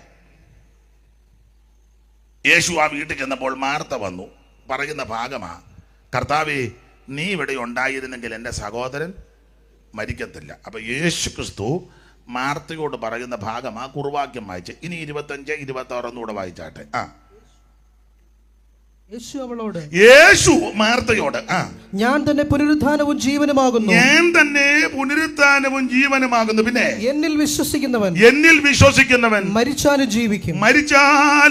അടുത്ത വാക്യം, ജീവിച്ചിരുന്ന് എന്നിൽ വിശ്വസിക്കുന്നവൻ ആരും ഒരു നാളും മരിക്കയില്ല. ഒരു നാളും മരിക്കത്തില്ല. ഇന്ന് രാത്രി ഞാൻ തുടക്കത്തിൽ പറഞ്ഞു, നമ്മൾ ചെറിയൊരു ചിന്ത, മരിക്കാതിരിക്കാൻ എന്തൊക്കെ ചെയ്യണമെന്ന കാമ്പിവാചകം പോലെ ചില കാര്യം പറയാ, മരിക്കാതിരിക്കാൻ എന്തോ ചെയ്യണം. ഇവിടെ ഇരിക്കുന്ന ആർക്കും മരിക്കാൻ താല്പര്യമില്ലെന്നറിയാം, ഇരിപ്പ് കാണുമ്പോൾ അറിയാം. ചെല്ലു പറയും, പക്ഷേ എനിക്ക് പേടിയൊന്നുമില്ല, പിന്നെ എന്തിനാ ആശുപത്രിയിലോട്ട് ഓടുന്നേ? ഇവിടെ ഇരിക്കുന്ന എല്ലാവർക്കും ഭയമാണ്, മരിക്കാൻ ആർക്കും താല്പര്യമില്ല. 98 എന്ന വല്യപ്പനോട് വല്യപ്പൻ ചോദിച്ചു, കൊച്ചുമോള് 12 വയസ്സുള്ള മോള് കാപ്പിയായിട്ട് എന്നപ്പോൾ അപ്പച്ച സങ്കടപ്പെട്ട, എന്നെ അപ്പച്ച, ഞാനിങ്ങനെ ചിന്തിക്കുകയായിരുന്നു, 10-30 കൊല്ലം മുമ്പ് നിന്റെ വല്യമ്മയാ ഇങ്ങനെ രാവിലെ കാപ്പി കൊണ്ടു തരുന്ന, അവള് കാലം കഴിഞ്ഞ് ആര് തരുമെന്ന് ഞാൻ ചിന്തിച്ചു. അന്നേരം നിന്റെ അമ്മയെ ദൈവം ഒരുക്കി. കഴിഞ്ഞ എൻ്റെ മുമ്പത്തെ കൊല്ലം വരെ നിന്റെ അമ്മ ഞാൻ കാപ്പി കൊണ്ടുവന്ന് മരുമകൾ തന്ന്, അവളും മരിച്ചു. അപ്പം ഞാൻ ചിന്തിച്ചു, ഇനി ആരാ എനിക്ക് കാപ്പി? അന്നേരം ഏതായാലും ദൈവം നിന്നെ ഒരുക്കി. നിനക്ക് 12 വയസ്സ്, അപ്പന് 98. എൻ്റെ ചിന്ത, ഇനി നിന്റെ കാലം കഴിഞ്ഞാൽ എനിക്ക് ആരാ? ചുരുക്കി പറഞ്ഞാൽ മൂപ്പിലേക്ക് ഇവിടെ നിന്ന് പോകാൻ യാതൊരു താല്പര്യവും. അയാൾക്ക് 98, പെങ്കൊച്ചിന് 12. അപ്പൊ ചുരുക്കി പറഞ്ഞാൽ മരിക്കാൻ ആർക്കും വലിയ താല്പര്യമില്ല. അതുകൊണ്ട് ഇന്ന് രാത്രി ഒരു കാര്യം പറയാം, മരിക്കാതിരിക്കാൻ എന്തൊക്കെ ചെയ്യണം. ഇന്ന് രാത്രി എല്ലാവരും ശാന്തമായിട്ട് കേൾക്കണം. മരിക്കാതിരിക്കാൻ എന്തൊക്കെ ചെയ്യണം വായിച്ച്. ഉൽപ്പത്തി പുസ്തകം 42-ാം അധ്യായത്തിന്റെ 1-2 വാക്യങ്ങളൊന്ന് വായിച്ച. ഉൽപ്പത്തി 42-ന്റെ 1-2. മിസ്രൈമിൽ ധാന്യമുണ്ടെന്ന് യാക്കോബ് പറഞ്ഞപ്പോൾ മിസ്രൈമിൽ ധാന്യമുണ്ടെന്ന് യാക്കോബ് പറഞ്ഞപ്പോൾ തന്റെ പുത്രന്മാരോട് നിങ്ങൾ തമ്മിൽ നോക്കി നോക്കി നിൽക്കുന്നത് എന്ത്? മിസ്രൈമിൽ ധാന്യമുണ്ടെന്ന് ഞാൻ കേട്ടിരിക്കുന്നു. അടുത്ത പദം, നാം മരിക്കാതെ ജീവിച്ചിരിക്കേണ്ടതിന് അവിടെ ചെന്ന് അവിടെ നിന്ന് നമുക്ക് ധാന്യം കൊള്ളുവിൻ. രാത്രി എന്നെ കേൾക്കേണ്ട പ്രിയരെ, മരിക്കാതെ ജീവിച്ചിരിക്കാൻ ചെയ്യേണ്ട ഒന്നാമത്തെ കാര്യം മിസ്രൈമിൽ ചെന്ന് ധാന്യം കൊള്ളണം. ഇത് ഗോത്രപിതാവാകുന്ന യാക്കോബ് തന്റെ പുത്രന്മാരോട് പറയുന്ന പദമാണ്. നമുക്കറിയാം, ദേശം മുഴുവൻ ക്ഷാമം രൂക്ഷമായി. മിസ്രൈമിൽ മാത്രമല്ല ക്ഷാമം, കനാനിൽ ക്ഷാമം വന്നു. അല്ല, കനാനിൽ മാത്രമല്ല ക്ഷാമം, ഉലകം മുഴുവൻ ക്ഷാമമാണ്. നിങ്ങൾ ആ ഭാഗം പഠിക്കുമ്പോഴറിയാം, ഉലകം മുഴുവൻ ക്ഷാമമായപ്പോൾ ജനങ്ങളെല്ലാം കൂടെ ആഹാരത്തിന് ആദ്യം വന്നത് നമുക്കറിയാം. യോസഫ് ഫറവോന്റെ അടുക്കല. മോനെ 55-ാം വാക്യം ഒന്ന് വായിച്ചേ. 55-ാം തോന്നുന്നു, വായിച്ചേ. 41-ന്റെ പിന്നെ മിസ്രൈം ദേശത്ത് എല്ലായിടവും ക്ഷാമം ഉണ്ടായപ്പോൾ ജനങ്ങൾ ആഹാരത്തിനായി ഫറവോനോട് നിലവിളിച്ചെന്നാ. അപ്പം ക്ഷാമം രൂക്ഷമായപ്പോൾ ജനമെല്ലാം കൂടെ ചെന്ന ഫറവോൻ ഇങ്ങനെ, എന്റെ ഭാവനയാ, സിംഹാസനത്തിൽ ഇരിക്കുക ഫറവോ രാജാവ്. ഫറവോൻ വലിയ ഉന്നതനായ മനുഷ്യനല്ലേ, ഈജിപ്തിന്റെ ഭരണാധികാരി. അപ്പൊ എന്റെ ഭാഷയാ, താടിയും മുടിയും വടിയൊക്കെ പിടിച്ച് ഫറവോൻ ഇങ്ങനെ ഇരിക്കുക. അപ്പോൾ മിസ്രൈമരെല്ലാം കൂടെ ചെന്ന് ഫറവോനിലൊക്കെ കുമ്പിട്ടച്ച് പറഞ്ഞു, തിരുമേനി ഞങ്ങളെ രക്ഷിക്കണമെന്ന്. ക്ഷാമമല്ലേ? എൻ്റെ ശൈലി പറയാ, ഞങ്ങൾക്ക് വേണ്ടി അപേക്ഷിക്കണമേ. കാരണം പുള്ളിയുടെ ഇരിപ്പ് കണ്ട അറിയാം, പുള്ളി രക്ഷിക്കാൻ കഴിവുള്ള തോന്നി പോവുക. താടിയും മുടിയും മടിയും, ഇടയ്ക്കിടയ്ക്ക് വെളിയിലൊരു വെടിയും. ഇവിടെ വെടി തീർക്കുമ്പോൾ അറിയാം പുള്ളി അകത്തുണ്ടെന്ന്. അപ്പം ഇങ്ങനെ ഇരിക്കുക. ഇരുന്നപ്പം ജനമെല്ലാം കൂടെ ചെന്ന് പറഞ്ഞു, ഞങ്ങളെ രക്ഷിക്കണമേ, ഞങ്ങൾക്ക് വേണ്ടി അപേക്ഷിക്കണമേ, ഞങ്ങളെ ഉപേക്ഷിക്കരുത്. അന്നേരം തിരുമേനി എന്നാ പറഞ്ഞ? അടുത്ത വാക്യമായിരുന്നു മോനെ, കേൾക്കട്ടല്ല. തിരുമേനി ഉടനെ മിസ്രൈമിലെ തന്റെ ജനത്തോട് പറയുക, നിങ്ങൾ യോസഫിന്റെ അടുക്കൽ ചെല്ലുവിൻ. പോട്ടാ, നിങ്ങൾ ഇവിടെ കിടന്ന് എന്നോട് നിലവിളിക്കാതെ നിങ്ങൾ യോസഫിന്റെ അടുക്കൽ ചെല്ലേ. ഞാനിങ്ങനെ താടിയും മുടിയും മടിയായിട്ട് അനങ്ങാൻ മേലാതെ ഇതിനകത്തിരിക്കുന്നതല്ലാതെ എന്നെ കൊണ്ട് കാജിന് കൊള്ളുകയല്ല. നിങ്ങള് യോസഫിന്റെ അടുക്കൽ ചെല്ലണം. അതിന് കാരണം എന്നാ? 42-6 യോസഫ് ആരാ? യോസഫ് ദേശത്തിന് അധിപതിയായിരുന്നു. അതുകൊണ്ടാണ് അങ്ങോട്ടേക്ക് എല്ലാം പറഞ്ഞത്. 49-ന്റെ 27 കൂടെ വായിച്ച് 22 വായിച്ച യോസഫ് ആരാ? 42-ന്റെ 49-ന്റെ 22. ആയിര് യോസഫ് ഫലപ്രദമായ ഒരു വൃക്ഷം. യോസഫ് ഫലപ്രദമായ ഒരു വൃക്ഷം. പിന്നെ നീരുറവിനരികെ ഫലപ്രദമായ ഒരു വൃക്ഷം. അതുകൊണ്ട് അങ്ങോട്ട് എല്ലാം പറഞ്ഞത്. ആവർത്തനം 33-ൽ അവൻ ഉള്ള വാക്യം നമുക്കറിയാമല്ലോ യോസേപ്പിനെ പറ്റി. അറിയത്തില്ലയോ? വായിച്ചേ. ആവർത്തനം 33 പെട്ടെന്ന് വായിച്ചു. നന്നായിട്ട് വായിക്കുന്നുണ്ട്, ദൈവം അനുഗ്രഹിക്കട്ടെ. 33 എടുത്തോ. എവിടാ 33? അതെവിടെ വായിച്ചു? യോസേപ്പിനെ പറ്റി പറയുന്നത് യാക്കോബിന്റെ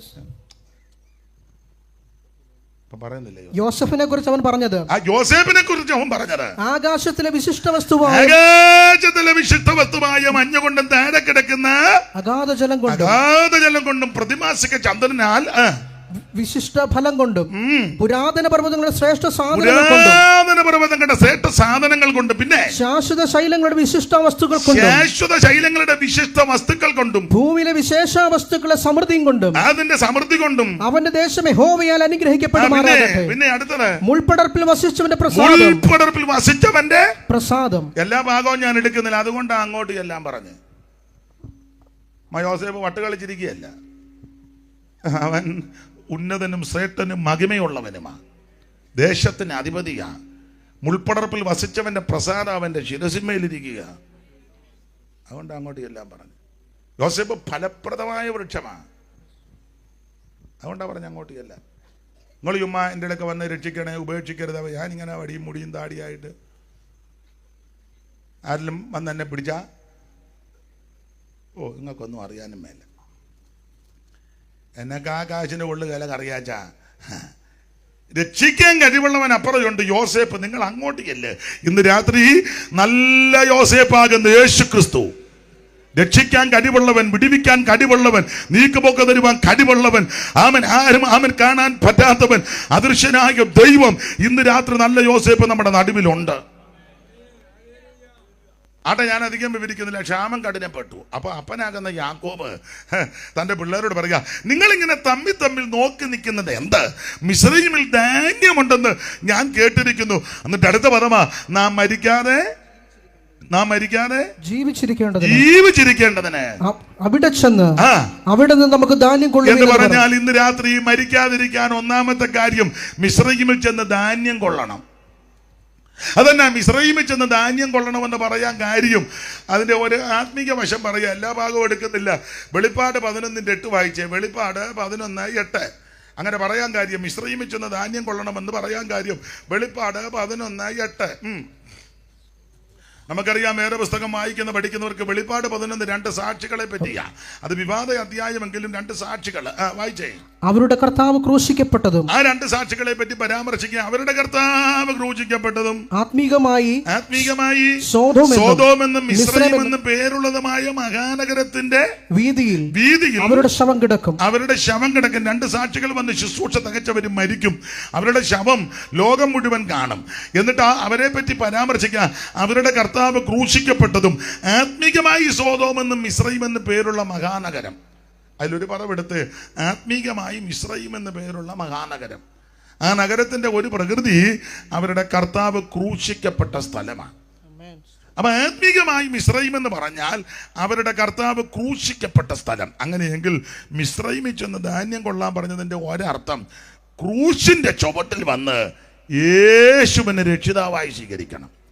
എന്തിനാണെന്നറിയാമോ? നീ ചത്തുപോകാതിരിക്കാൻ,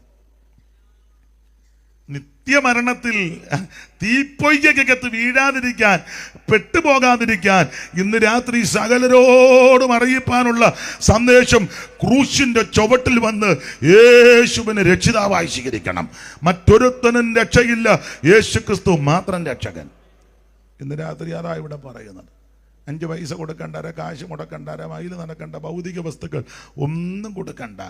അനുതാപ ഹൃദയത്തോടൊരൊറ്റ വാക്ക് പറ, യേശുവേ ഞാനൊരു പാപിയാ, ഇന്ന് രാത്രി എൻ്റെ പാപത്തെ ക്ഷമിക്കണം, നിത്യമരണത്തിൽ അകപ്പെടാതെ എന്നെ അതിൽ നിന്ന് രക്ഷിക്കണം, എൻ്റെ ഉള്ളത്തിലേക്ക് അങ്ങ് എഴുന്നള്ളി വരണമെന്ന് ഈ രാത്രി ആര് പ്രാർത്ഥിക്കും അവരെ യേശു ഇന്ന് രാത്രി രക്ഷിക്കും.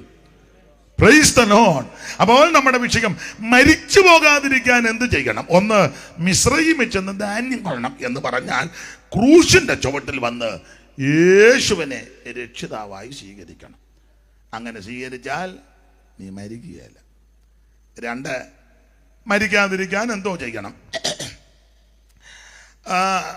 പുറപ്പാട് പുസ്തകം 30:20 വായിച്ചേ. പുറപ്പാട് 30:20. മോന്റെ പേരെന്തുവാ? ഡിബിൻ. നന്നായിട്ട് വായിക്കുന്നുണ്ട്. ദൈവം അനുഗ്രഹിക്കട്ടെ. വായിക്കും. അവർ സമാഗമന കൂടാരത്തിൽ കടക്കുകയോ യഹോവയ്ക്ക് ദഹനയാഗം കഴിക്കേണ്ടതിന് യാഗപീഠത്തെങ്കിൽ ശുശ്രൂഷിപ്പാൻ ചെല്ലുകയോ ചെയ്യുമ്പോൾ മരിക്കാതിരിക്കേണ്ടതിന് വെള്ളം കൊണ്ട് കഴുകണം. വെള്ളം കൊണ്ടൊരു പണിയുണ്ട്, വെള്ളം കൊണ്ടൊരു പരിപാടി. അതിനാ തുടക്കം മുതലേ അങ്ങനെ വെള്ളം കൊണ്ടൊരു പരിപാടി. അതിനാ തുടക്കം മുതലേ അങ്ങനെ വെള്ളത്തിൽ കൂടെ അല്ലയോ രക്ഷ പ്രാപിച്ചേ. 3:20 വായിച്ചേ. പത്രോസിന്റെ ലേഖനം 3:20. പെട്ടെന്ന്. ഡിവിനല്ലേ? ആ പെട്ടകത്തിൽ അല്പജനം എന്ന് വെച്ചാൽ 8 പേർ വെള്ളത്തിൽ കൂടി രക്ഷ പ്രാപിച്ചു. വെള്ളം കൊണ്ടൊരു പരിപാടി, വെള്ളത്തിൽ കൂടെ രക്ഷ പ്രാപിച്ചു. മേരിക്കുട്ടി ഇതെന്നാന്ന് കേട്ടോ? വായിച്ചേ. അത് സ്നാനത്തിനൊരു മുൻകുറി. അതാ വിഷയം. അപ്പൊ ഇന്ന് രാത്രി നീ ചത്തുപോകാതിരിക്കാൻ ചെയ്യേണ്ട കാര്യം, നീ വെള്ളത്തിൽ മുങ്ങി സ്നാനപ്പെടണം. അല്ല, രക്ഷിക്കപ്പെട്ടെന്ന് പറഞ്ഞ് ഈശോ ഇറങ്ങിയാലൊന്നും കാര്യം നടക്കുകയല്ല. ഇനി ആട്ടവും മഴക്കും ഒന്നും ഇവിടെ ചെലവാകുകയല്ല. നീ വെള്ളത്തിൽ മുങ്ങി സ്നാനപ്പെടണം. ഇത് പെന്തിക്കോസുകാർ കണ്ടുപിടിച്ചതല്ല സ്നാനം. അയ്യോടി, നോഹയുടെ കാലം മുതലേ സ്നാനമാണ്. അന്ന് 8 പേരെ സ്നാനപ്പെട്ടുള്ളൂ. അന്ന് മുതലേ ഉണ്ടെന്ന്. ബാക്കിയല്ലാണ്ട് അത് സൈമൺ സാർ പറഞ്ഞ ചമ്മന്തിക്ക് പോലും ഒരെണ്ണമില്ലായിരുന്നെന്ന്. സകലത്തിനെയും നോഹ പ്രസംഗിച്ചു പെട്ടകത്തും വെള്ളപ്പൊക്കം വരാൻ പോവാന്ന്. വെള്ളപ്പൊക്കം ഒരെണ്ണം അനുസരിച്ചില്ല. ഒടുവിൽ നോഹയെ കുടുംബം ഇതിനകത്ത് കയറി. ദൈവത്തമ്പുരാൻ വന്ന് വാതിൽ അടച്ചു. എൻ്റെ ഭാവനയാ, വാതിലടച്ചപ്പോൾ അളിയൻ വരുന്നത്. അളിയാ തുറക്കാൻ. അളിയൻ പറഞ്ഞാൽ അളിയാ തുറക്കാനൊക്കത്തില്ല, മേളിൽ നിന്നാ സാക്ഷായിട്ടേക്കുന്നത്. മേളിൽ നിന്നാ അളിയാ സാക്ഷായി പിടിച്ച് വലിക്കുക. എടാ ഞാനും അവളും കൂടെ വലിച്ചോണ്ടിരിക്കുക, പക്ഷെ കുളത്ത് മേളിലിട്ടേക്കുക. അനക്കാൻ ഒക്കുകയല്ല. ദൈവം തമ്പുരാൻ അടച്ചതാ. ദൈവം അടച്ചാൽ ആരും തുറക്കത്തില്ല. ദൈവം തുറന്നാൽ ആരും അടക്കത്തില്ല. ഇന്ന് രാത്രി നിനക്ക് വേണ്ടി വാതിൽ തുറന്നിട്ടിരിക്കുക. നീ അന്തും എന്തും പറഞ്ഞ് അതിലേതിലും നടക്കാതെ ഇന്ന് രാത്രി രക്ഷയുടെ പെട്ടകത്തിനകത്ത് കയറ്. നിനക്കും നിന്റെ കുടുംബത്തിനും രക്ഷയാ. Price the Lord. ഞാൻ എപ്പോഴും പറയും, പെട്ടകം വാതിൽ തുറന്ന് ഒരെണ്ണം കയറിയില്ല. കയറിയത് മൃഗജാതി കയറി, ഇടജാതി കയറി, പറവജാതി കയറി. സൈമൺ സാർ എഴുതിയിരിക്കുന്നത് വീടിന് കാവൽ നിൽക്കും കുക്കുരം പട്ടി കയറി. പാപ്പച്ചൻ ഇതുവരെ കയറിയില്ല. പാപ്പച്ചൻ ഇപ്പോഴും പട്ടിയുടെ ബെൽറ്റുമായിട്ട് നടക്കുക. പാപ്പച്ചന്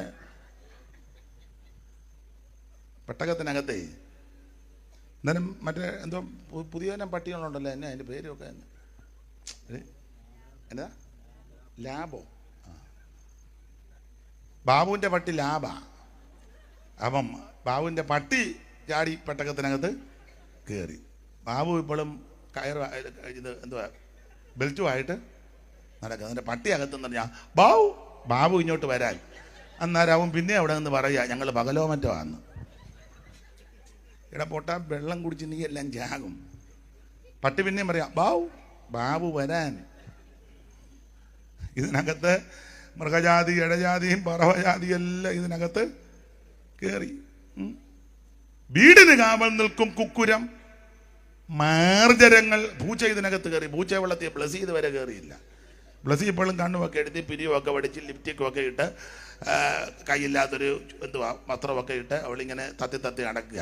അന്നേരം അവൾ വളർത്തിയ ബുസി ഇതിനകത്ത് കയറി. ബുസി പെട്ടകത്ത് കയറി. ബുസിയുടെ യജമാനത്തിൽ ബ്ലസി ആണ് കിടന്ന് വെള്ളം കുടിക്കുന്നു. ഇന്ന് രാത്രി ദൈവം നിനക്ക് നല്ല അവസരം തരിക. ഞാനൊന്നും വിശദീകരിക്കുന്നില്ല, തൊണ്ട വയ്യാത്തോണ്ടങ്ങ് അടങ്ങുക. ദൈവത്തിന് മഹത്വം. ഇന്ന് രാത്രി ദൈവം നിനക്ക് അവസരം തരിക. നീ ചത്തുപോകാതിരിക്കാൻ വെള്ളം കൊണ്ട് കെട്ടിക്കണം. വെള്ളത്തിലൊരു പരിപാടി, ആ വെള്ളം കൊണ്ട് ഉള്ള പരിപാടിയാ. നോഹയുടെ കാലത്ത് അല്പജനം 8 പേര് വെള്ളത്തിൽ കൂടെ രക്ഷ പ്രാപിച്ചു. ഇത് സ്നാനത്തിനൊരു മുൻകുറി മാത്രമാണോ? പിന്നീട് ഒറ്റയടിക്കൊരു സ്നാനം. അതാ കൊരിന്ത്യ ലേഖനം 10 വായിച്ച്. കൊരിന്ത്യർക്കെഴുതിയ 1-ാം ലേഖനം 10-ാം അധ്യായത്തിന്റെ 1 മുതൽ. അതും സ്നാനമല്ലയോ? എത്ര ലക്ഷക്കണക്കിന് ആൾക്കാർ. ഒരു പഴയ പാട്ടുണ്ട്, 600,000 ആയോരു കൂട്ടത്തെ ചിറകിൽ വഹിച്ചവൻ. 600,000 കണക്കെടുത്തതിൽ 6 ലക്ഷം പേരും പിന്നെ പെണ്ണുങ്ങളും പിള്ളാരും പെറുങ്ങടി എല്ലാം കൂടെ 10-30 ലക്ഷത്തിൽ ചില്ലുവാനം വരും.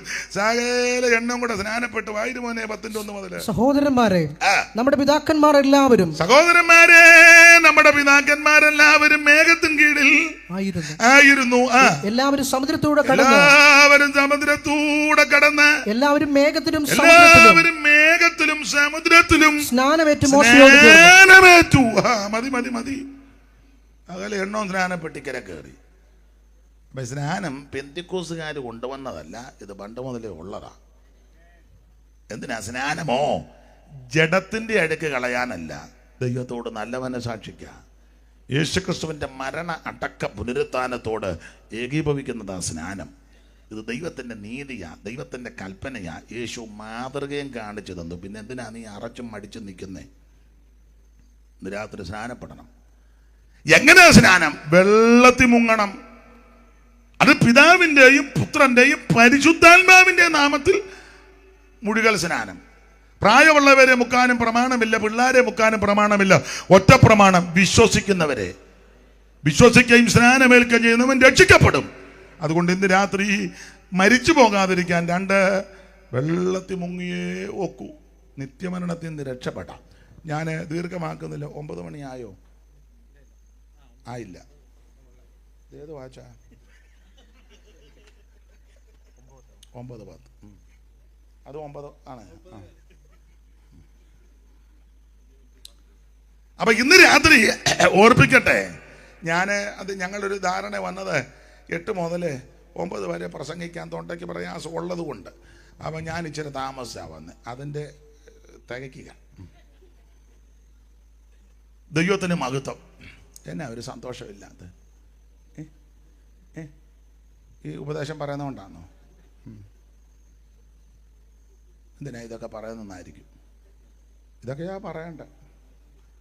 അപ്പൊ ശ്രദ്ധിക്കുക, മരിച്ചു പോകാതിരിക്കാൻ എന്ത് ചെയ്യണം? 1, ക്രൂശിന്റെ ചുവട്ടിൽ വന്ന് യേശുവിനെ രക്ഷിതാവായി സ്വീകരിക്കണം. നിനക്ക് നിത്യമരണത്തിൽ നിന്ന് രക്ഷപ്പെടാം.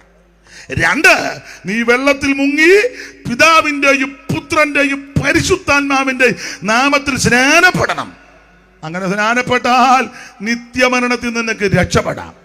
3, മരിക്കാതിരിക്കാൻ എന്തോ ചെയ്യണം? വായിച്ചേ, പുറപ്പാട് പുസ്തകം തന്നെ അതിൻ്റെ 28-ാം അധ്യായത്തിൻ്റെ 35 വായിച്ചേ.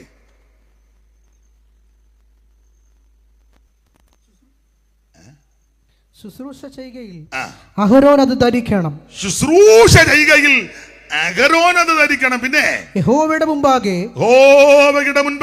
വിശുദ്ധ മന്ദിരത്തിൽ കടക്കുമ്പോഴും പുറത്തു വരുമ്പോഴും മന്ദിരത്തിൽ നിന്ന് പുറത്തു വരുമ്പോഴും അവൻ മരിക്കാതിരിക്കേണ്ടതിന് അതിന്റെ ശബ്ദം കേൾക്കണം. അതിന്റെ ശബ്ദം കേൾപ്പിച്ചോണ്ടിരിക്കണം. ഏതിന്റെ ശബ്ദം? ഇനി അതിന്റെ കണ്ണിക തുടങ്ങുന്നത് വായിര്. എഫോദിന്റെ അങ്കി മുഴുവനും. ഈ മഹാപുരോഹിതന് ധാരാളം വസ്ത്രങ്ങളുണ്ട്. നീളക്കുപ്പായം, നിലയങ്കി, നടുക്കെട്ട്, ഏബോധ, മാറപ്പതൊക്കെ, ഇങ്ങനെ പല വസ്ത്രങ്ങളുണ്ട്. അതൊക്കെ ഒരേ ആത്മീയ അർത്ഥമാണ്. ഇതിലെ ഒന്നാണ് ഏബോധ്.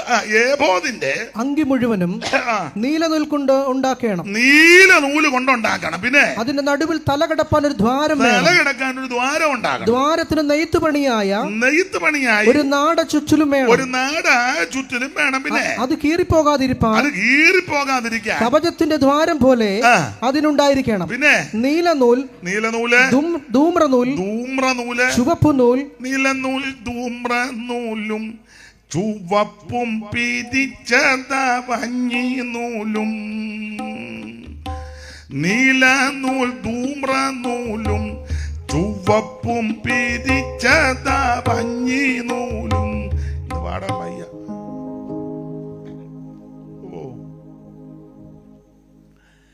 അപ്പൊ ഇതിന് ഒരു നാടകം ഉണ്ടായിരിക്കണത് കീറിപ്പോകാതിരിക്കാൻ നീലനൂല്, ധൂമ്രനൂല്, ചുവപ്പുനൂൽ എന്നിവ കൊണ്ട് ചുറ്റും അതിന്റെ വിളുമ്പിൽ മാതളപ്പഴങ്ങളും. മാതളപ്പഴം, നീലനൂലും ധൂമ്രനൂലും ചുവപ്പുനൂലും കൊണ്ട് മാതളപ്പഴം ക്രമപ്പെടുത്തണം. പിന്നെ അവയുടെ ഇടയിൽ ചുറ്റും പൊന്നുകൊണ്ട്. മാതളപ്പഴത്തിന് ഇടയിലെ ഇവിടെ ഒരു മാതളപ്പഴം, ഇപ്പുറം ഒരു മാതളപ്പഴം, അതിനിടയ്ക്ക് ചുറ്റും പൊന്നുകൊണ്ട് മണികളും ഉണ്ടാക്കണം. പൊന്മണി നമ്മുടെ അപ്പുറത്തെ അല്ല,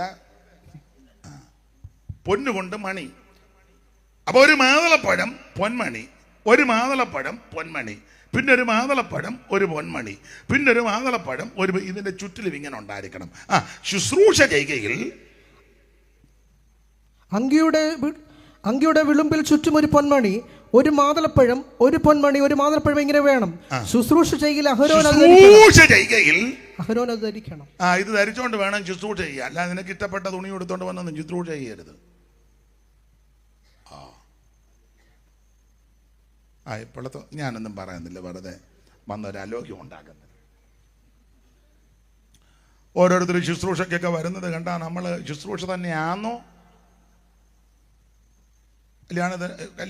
കല്യാണത്തിന് പോയിരിക്കുക, അന്നേരം ഇച്ചിരി അച്ചാറ് തരാൻ തോണ്ടിയപ്പോൾ പാസ്റ്ററാ. കാരണം കേറ്ററിംഗുകാർ പിള്ളേരിടുന്നതാ. തിരിഞ്ഞു വന്നപ്പോൾ ആരാണ്ടടുത്ത് കേറ്ററിംഗ് പിള്ളേർ വിളമ്പിക്കൊണ്ടിരിക്കുക, ഇച്ചിരി അച്ചാറ് തരാൻ. അയ്യോ പാസ്റ്ററായിരുന്നു, മനസ്സിലായി കാണും. അത് പോട്ടെ, നമ്മുടെ വിഷയമല്ലല്ലോ. ശുശ്രൂഷ ചെയ്യുകയിൽ അഹരോൻ അത് ആത്മീയ ശുശ്രൂഷയ്ക്ക് അതിന് പക്വതയും യോഗ്യതയും മാന്യതയൊക്കെ ഉണ്ടെന്ന് ആരോട് പറയാനാ? മോൻ ഇത് വായിരും. യഹോവയുടെ മുമ്പാകെ വിശുദ്ധ മന്ദിരത്തിൽ കടക്കുമ്പോഴും വിശുദ്ധ മന്ദിരത്തിൽ കിടക്കുമ്പോഴും പുറത്തു വരുമ്പോഴും അവൻ മരിക്കാതിരിക്കേണ്ടതിന് അതിന്റെ ശബ്ദം കേൾക്കണം. ഇതിന്റെ ശബ്ദം ഏതാ? ഈ പൊന്മണി ഈ മാതളപ്പഴവുമായിട്ട് തമ്മിൽ കൂട്ടിമുട്ടുമ്പോൾ ശബ്ദം കേൾക്കും, കിണിങ് കിണിങ് കിണിങ് കിണിങ് ശബ്ദം കേൾക്കും. അപ്പൊ ഇത് ശബ്ദം കേൾപ്പിക്കണമെങ്കിൽ ഈ ശുശ്രൂഷ ചെയ്യുന്ന പുരോഹിതൻ അനങ്ങാതിരിക്കരുത്. പുള്ളി ഇങ്ങനെ ദൈവത്തെ സ്തുതിക്കുകയും ജനത്തെ ആശീർവദിക്കുകയും ദൈവത്തെ മഹത്വപ്പെടുത്തുകയും ഈ നീരാജനക്കറ്റയൊക്കെ എടുത്ത് ഉയർത്തി താക്കുകയൊക്കെ ചെയ്യുന്ന രംഗങ്ങളുണ്ടല്ലോ. മാത്രമല്ല ഇതിനകത്ത് കയറുമ്പോഴും ആമൻ ദൈവത്തെ മഹത്വപ്പെടുത്തണം. പൗലോസ് പറയുക, നിങ്ങളെ വിലയ്ക്ക് വാങ്ങിയിരിക്കാൻ താങ്കൾക്കുള്ളവരല്ല, ആകയാൽ നിങ്ങളുടെ ശരീരം കൊണ്ടും ദൈവത്തെ മഹത്വപ്പെടുത്തണം. കയ്യും കെട്ടി വായും പൂട്ടി ആളുകൾ കളിച്ചിരുന്നാലൊന്നും മണിയുടെ ശബ്ദം കേൾക്കുകയല്ല. ഞാൻ ഓവർസിയർ, സെൻട്രൽ പാസ്റ്റർ, സെക്ഷൻ പ്രസ്പിക്ടറാണ്, ഞാൻ സൂപ്രണ്ടാണ്, പ്രസിഡന്റാന്നും പറഞ്ഞ് കസേര കയറി അനങ്ങാതെ വലിയ വാറതാനിരിക്കുന്നത് പോലിരിച്ചാലൊന്നും ശബ്ദം കേൾക്കുകയല്ല. നമ്മൾ ശബ്ദം കേൾക്കുകയല്ല, മറ്റുള്ളവരെ കൊണ്ട് കേൾക്കുക. സ്തുതിച്ചാട്ടെ, പുള്ളിക്കാരനൊക്കില്ല. അതല്ല ഇതിൻ്റെത്. ഇത് ശബ്ദം കേൾപ്പിച്ചുകൊണ്ടിരിക്കണം. അപ്പം ഇങ്ങനെ ഇത് കൂട്ടിമുട്ടുന്ന ശബ്ദം കിണിങ് കിണിങ് കിണിന്ന് അപ്പം പുറത്ത് നിൽക്കുന്നു, മനസ്സിലാകും പുള്ളി അത്തിട്ടില്ല. ഈ മണികടിയുടെ ശബ്ദം കേട്ടില്ലേ അവർ വലിച്ചലക്കും. അവർ ചരടാന്നാണ് പറയുന്നത്, ചില കയറാന്ന് പറയുന്നത്. അതിങ്ങനെ പിടിച്ച് നിൽക്കുക, ശബ്ദമില്ലെങ്കിൽ അന്നേരം വലിച്ച്, ആർക്കും കയറാനും ഒക്കത്തില്ല, വലിച്ചെടുത്ത് ഇതിനെ അന്നേരം തട്ടും. അപ്പം മരിക്കാതിരിക്കേണ്ടതിന് ഇതിൻ്റെ ശബ്ദം കേൾപ്പിക്കണം എന്ന് പറഞ്ഞാൽ ഇതിനകത്ത് വരുമ്പോൾ ശബ്ദം കേൾപ്പിക്കണം. എന്തോ ശബ്ദമായി ഇതിനകത്ത് കേൾക്കേണ്ടത്. വായിച്ചേ, കൊരിന്ത്യർക്കെഴുതിയ 1-ാം ലേഖനം 14-ാം അധ്യായത്തിന്റെ 26 വായിച്ചേ. ആകയാൽ എന്ത് സഹോദരന്മാരെ, നിങ്ങൾ കൂടി വരുമ്പോൾ, നിങ്ങൾ ഇതിനകത്ത് കൂടി വരുമ്പോഴേ പിന്നെ ഓരോരുത്തരും സങ്കീർത്തനമുണ്ട്, അതിന്റെ ശബ്ദം കേൾക്കണം. പിന്നെ ഉപദേശമുണ്ട്, ഉപദേശത്തിന്റെ ശബ്ദം കേൾക്കണം. പിന്നെ വെളിപ്പാടുണ്ട്, വെളിപ്പാടിന്റെ ശബ്ദമുണ്ട്. അന്യഭാഷയുണ്ട്, അന്യഭാഷയുടെ ശബ്ദം കേൾക്കണം. എല്ലാം വായിക്കാൻ നേരമില്ല. അപ്പം ഉപദേശമല്ലേ, അപ്പൊ അങ്ങനെ പറഞ്ഞങ്ങ് നിർത്താം. മരിക്കാതിരിക്കാൻ എന്തോ ചെയ്യണം? ഒന്ന്, ക്രൂശിന്റെ ചുവട്ടിൽ വന്ന് യേശുവിനെ രക്ഷിതാവായി സ്വീകരിക്കണം. 2, വെള്ളം കൊണ്ടൊരു കഴുകൽ, വെള്ളത്തിൽ മുങ്ങി സ്നാനപ്പെടണം. 3, ഇതിന്റെ ശബ്ദം കേൾക്കണം. അന്യഭാഷ ഉണ്ട്, ഇതിന്റെ ശബ്ദം കേൾക്കണം എന്ന് പറഞ്ഞാൽ നീ അഭിഷേകം പ്രാപിച്ച് ദൈവത്തെ മഹത്വപ്പെടുത്തണം. അന്യഭാഷാ ഭാഷണത്തിൽ ദൈവത്തെ സ്തുതിക്കണം. ഇത് പ്രവാചകന്മാരോ മറ്റാരും തരുന്നതല്ല, ദൈവത്തിന്റെ ദാനമാണ്. ഇത് കുക്ക് സാഹിബ് അമേരിക്കയിൽ നിന്ന് കൊണ്ടുവന്നതല്ല, നോയൽ സാഹിബോ നാഗൽ സാഹിബോ സൈമൺ സാറോ ഉണ്ണുണ്ണി സാറോ പത്തനാപുരത്ത് TG ഉമ്മച്ചനൊന്നും കണ്ടുപിടിച്ചതല്ല. ഇത് ദൈവത്തിന്റെ ദാനമാണ്. Praise the Lord. ആഗ്രഹിക്കുന്ന ആത്മാക്കളെ ഇന്ന് രാത്രിയും ദൈവം തൃപ്തിപ്പെടുത്തും. ദൈവത്തിന്റെ നദിയിൽ വെള്ളം നിറഞ്ഞിരിക്കുന്നു. ഒരു നദി കൊണ്ടതിന്റെ തോടുകൾ ദൈവനഗരത്തെ അത്യുന്നതന്റെ വിശുദ്ധ നിവാസത്തെ സന്തോഷിപ്പിക്കുന്നു. ഇന്ന് രാത്രി അഭിഷേകം പ്രാപിച്ച് ദൈവത്തെ ആരാധിക്കണം. എന്തിനാ? നീ മരിച്ചു പോകാതിരിക്കാൻ. സഭയ്ക്കകത്ത് വരുന്നത് അകലി സ്നാനപ്പെട്ടതെല്ലാം അഭിഷേകം പ്രാപിക്കണം. സെക്രട്ടറി അഭിഷേകം പ്രാപിക്കണം. അല്ലാതെ ഒരു ബുക്കും 2 പേനായുമായിട്ട് ആളുകൾ ഞായറാഴ്ച ഞെളിഞ്ഞു വന്നാൽ പോരാ. സഭയുടെ സെക്രട്ടറി എല്ലാവരും അല്ല കേട്ടോ, ചില ആ വരവൊക്കെ ഒന്നും കാണും. ഈവനാഭിഷേകവും പ്രാപിച്ചില്ല, ദൈവത്തെ കൈപോലും അടിക്കാത്ത വാറതാന.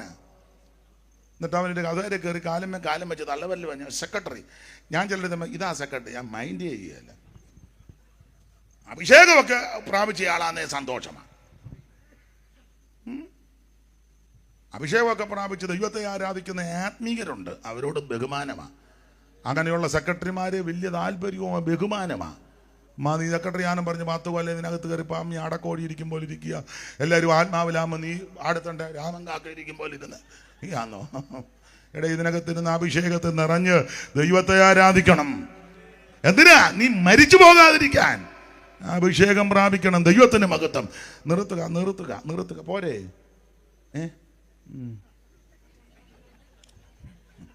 ദൈവത്തിന് മഹത്വം. മരിക്കാതിരിക്കാൻ എന്തോ ചെയ്യണം? 4 വായിച്ചോ. ഉൽപ്പത്തി പുസ്തകം 3-ാം അധ്യായത്തിന്റെ 3-ഉം 4-ഉം വായിച്ചേ. ഉൽപ്പത്തി 3-ന്റെ 3-ഉം 4-ഉം വായിച്ചോ മോനെ.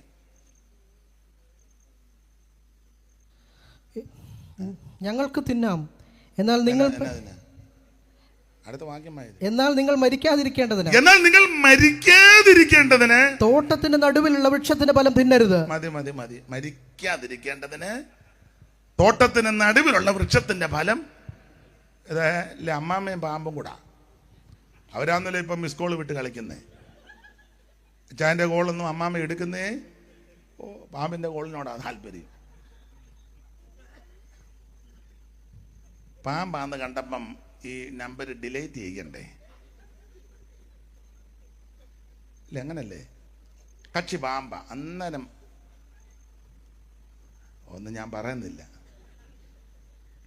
രണ്ടുപേരുടെ സംഭാഷണം നടത്തി മുറുകി. വിശദാംശങ്ങളിലേക്കൊന്നും ഇന്ന് പോകുന്നില്ല. അപ്പൊ സംഭാഷണത്തിന്റെ മധ്യ ചോദിക്കുക, ഇല്ല തോട്ടം, അയ്യോ ഭയങ്കര തോട്ടമാണെന്ന് പറഞ്ഞു.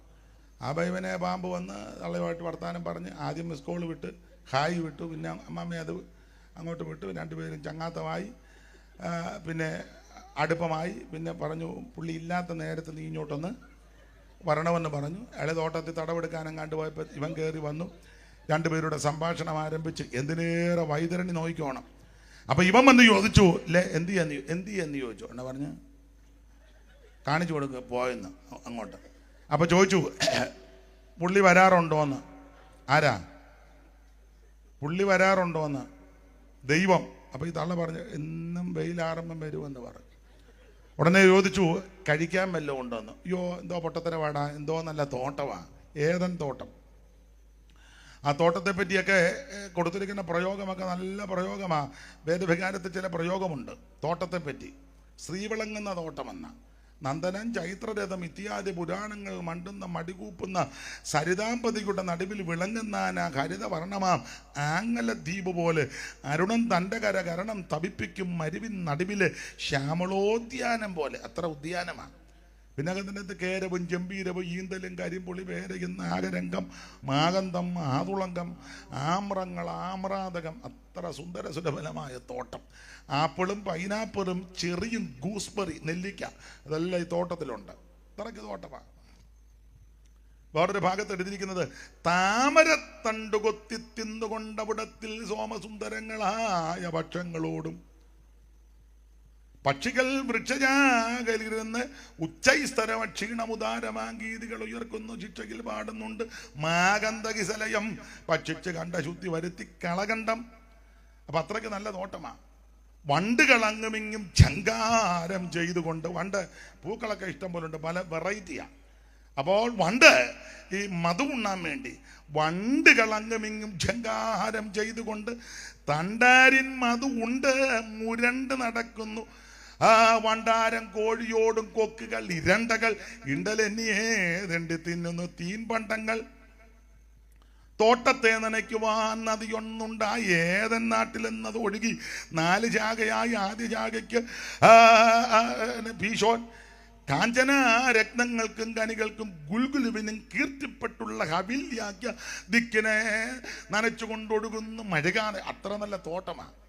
അപ്പൊ ഈ തോട്ടത്തിൽ ദൈവം കൊണ്ട് സ്ഥാപിച്ചു. ചോദിച്ചു, കഴിക്കാൻ വല്ലതും ഉണ്ടെന്ന്. അയ്യോ ഇഷ്ടം പോലെ കഴിക്കാൻ, കുടിക്കാൻ വെള്ളം. അപ്പൊ ചോദിച്ചു, ഏതെങ്കിലും തിന്നരുതെന്ന് പറഞ്ഞിട്ടുണ്ടോ? എന്നാരമായി കാര്യം പറഞ്ഞത്. ഞാൻ ആ ഭാഗം അങ്ങ് നിർത്തുക. ഇവിടെ നമുക്ക് എടുക്കുന്ന വിഷയം ഇതാ. ഒന്നുകൂടെ 2-3 വാക്യം വായിച്ചേ മോനെ. സ്ത്രീ പാമ്പിനോട്, തോട്ടത്തിൽ വൃക്ഷങ്ങളുടെ ഫലം ഞങ്ങൾക്ക് തിന്നാം. അടുത്തത്, എന്നാൽ നിങ്ങൾ മരിക്കാതിരിക്കേണ്ടതിന്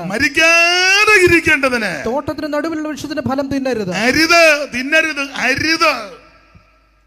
തോട്ടത്തിന് നടുവിലുള്ള വൃക്ഷത്തിന്റെ ഫലം തിന്നരുത്. വിശദീകരിക്കുന്നില്ല, ഒറ്റ വാക്ക് പറയാം. മരിക്കാതിരിക്കാനേ 4 വേർപാട് പാലിക്കണം. നമ്മുടെ ഉപദേശമല്ലേ അത്, പറയാതിരിക്കാൻ ഒക്കുമോ? മരിക്കാതിരിക്കാൻ ദൈവമക്കൾ വേർപാട് പാലിക്കണം. മരിക്കാതിരിക്കാൻ എന്ത് ചെയ്യണം? അതാ 4 കാര്യം പറഞ്ഞത്. 1, ക്രൂശിന്റെ ചുവട്ടിൽ വന്ന് യേശുവിനെ രക്ഷിതാവായി സ്വീകരിക്കണം. 2, വെള്ളത്തിൽ മുങ്ങി സ്നാനപ്പെട്ട് ദൈവത്തോട് ചേരണം. 3, അഭിഷേകം പ്രാപിക്കണം. 4, വേർപാട് പാലിക്കണം. അരുത്, തിന്നരുത്. കാണുന്നിടത്തെല്ലാം പോയി തലകിടുകയും കാണുന്നതും കിട്ടുന്നതും എല്ലാം വാരി വലിച്ച് കഴിക്കുകയും ഉള്ള ആഘോഷങ്ങൾക്കും ആചാരങ്ങൾക്കും അനുഷ്ഠാനങ്ങൾക്കും പോയി തലകിടുകയും ഇത് സകല 28 കെട്ടും മാമൂറുസായും ആണ്ടിയാത്രവും അടിയന്തരവും ക്രിസ്തുമസും കേക്കും ഈസ്റ്റർ എന്ന് വേണ്ട സകല ഉണ്ടാവണ്ടിക്കകത്തും പോയച്ച് ഞായറാഴ്ച ആകുമ്പോൾ പമ്മി ഒരു ചങ്ങാടം തള്ളിക്കൊണ്ട് വരുന്നത് പോലെ സഭായത്തിന് നിന്നെ എല്ലാം വ്യാജിച്ചപ്പും. ഇത് കൂടുതൽ മതിയോ? ഇത്രയും പോരെ? ഇനിയും വേണോ? പുള്ളി മുമ്പേ പറഞ്ഞു പോരെന്ന്. അതിനാ കൊടുക്കുന്നത്. പോരെ? ഇനിയുണ്ട്, വേണേ തരാം. ദൈവത്തിന് മഹത്വം. വേർപാട് പാലിക്കണം. അവിടുന്ന് വിശുദ്ധനാകയാൽ നീയും ഞാനും വിശുദ്ധരായി ജീവിക്കണം. ലോകത്തിന്റെ മാലിന്യമൊന്നും എന്നെ നിങ്ങളെ പിടികൂടരുത്. ഇന്ന് രാത്രി വേർപാടോടെ വിശുദ്ധിയോടെ വേണം ദൈവത്തെ ആരാധിക്കാൻ. എന്തിനാണെന്നറിയാമോ? നീ നിത്യമരണത്തിൽ പെട്ടുപോകാതിരിക്കാൻ. ഇന്ന് രാത്രി മരിക്കാതിരിക്കാൻ എന്തൊക്കെ ചെയ്യണമെന്ന 4 കാര്യമാണ് പറഞ്ഞ. മതി. ഗുണമാകാനാന്ന് ഇതൊക്കെ മതി. ഇതുപോലെ പിന്നെ നന്നാകാനാന്ന് ഇത് മതി. 1, നീ രക്ഷിക്കപ്പെടണം. 2, നീ സ്നാനപ്പെടണം. 3, നീ അഭിഷേകം പ്രാപിക്കണം. 4, നീ വേർപാട് പാലിക്കണം. എന്തിനാണെന്നറിയാമോ? കർത്താവിൻ്റെ വരവിൽ കൈവിടപ്പെടാതെ ചേർത്തുകൊള്ളാൻ. ഇന്ന് രാത്രി ഒരു കുഞ്ഞുങ്ങൾ പോലും നഷ്ടപ്പെട്ടു പോകരുത്. ആരും നശിച്ചു പോകരുത്. യേശു വീണ്ടും വരും. എന്തിന്? തിരുസഭയെ ചേർക്കാൻ. വാട്ടം, കറ, ചുളുക്കം, മാലിന്യം ഒന്നുമില്ലാതെ ശുദ്ധയും ശുഭ്രയുമായി തനിക്ക് മുൻനിർത്തി മനോഹര രൂപിണിയായ തിരുസഭയെ വേളി കഴിക്കാൻ യേശു വരും. അതല്ലേ 45-ാം സങ്കീർത്തനം? അന്തഃപുരത്തിലെ രാജകുമാരി. ഒന്ന് ഉറക്കം പറ. പിന്നെ എന്നിട്ട് തന്നെ അവൾ ഒരുങ്ങി നിൽക്കുന്നല്ലാതെ. അന്തഃപുരത്തിലെ രാജ്ഞി ചന്തമേറും ശോഭാമൂലം. അന്തഃപുരത്തിലെ രാജ്ഞി ചന്തമേറും ശോഭാമൂലം.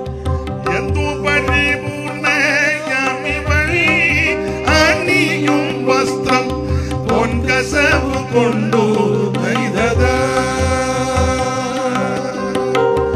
എന്തു പരിപൂർണ്ണയാണവൾ അണിയും വസ്ത്രം പൊൻകസവ് കൊണ്ടു നെയ്തത്. എന്തിതന്തം കൊണ്ടുള്ളതാം ചന്തമേറെ രാജധാനി. ദന്തിതന്തം കൊണ്ടുള്ളതാം ചന്തമേറെ രാജധാനി. ദന്തിതന്തം കൊണ്ടുള്ളതാം ചന്തമേറെ രാജധാനി. ദന്തിതന്തം കൊണ്ടുള്ളതാം ചന്തമേറെ രാജധാനി. ദന്തിതന്തം കൊണ്ടുള്ളതാം ചന്തമേറെ രാജധാനി. സാത്വമോദം വരൂ തുന്നല്ലോ നിന്നെ കന്നീശം. കമ്പിപ്പാദ്യങ്ങളിൽ നിൻ സ്വനം. സാത്വമോദം വരൂ തുന്നല്ലോ നിന്നെ കന്നീശം. കമ്പിപ്പാദ്യങ്ങളിൽ നിൻ സ്വനം. എൻ മനസ്സുയരുന്നതോ നന്മയേറും വചനത്താൽ. എൻ മനസ്സുയരുന്നതോ നന്മയേറും വചനത്താൽ. എൻ മനസ്സുയരുന്നതോ നന്മയേറും വചനത്താൽ. എൻ മനസ്സുയരുന്നതോ നന്മയേറും വചനത്താൽ. ചിന്മയരാജനെ കുറിച്ച് പാടിയ കഥ ക്ഷമയോടറിയിടുന്നു. ചിന്മയരാജനെ കുറിച്ച് പാടിയ കഥ ക്ഷമയോടറിയിടുന്നു. അന്തഃപുരത്തിലെ രാജ്ഞി ശാന്തമേറെ ശോഭാമൂലം. അന്തഃപുരത്തിലെ രാജ്ഞി ശാന്തമേഴും ശോഭാമൂലം. അന്തഃപുരത്തിലെ രാജ്ഞി ശാന്തമേഴും ശോഭാമൂലം. അന്തഃപുരത്തിലെ രാജ്ഞി ശാന്തമേഴും ശോഭാമൂലം. അന്തഃപുരത്തിലെ രാജ്ഞി ശാന്തമേഴും ശോഭാമൂലം. എന്തു പരിപൂർണ്ണയാമവൾ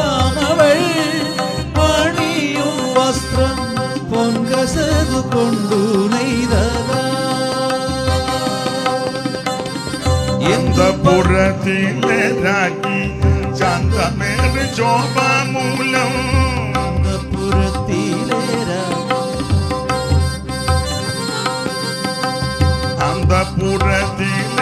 രാജ്ഞി ശാന്തമേറി ശോഭമൂലം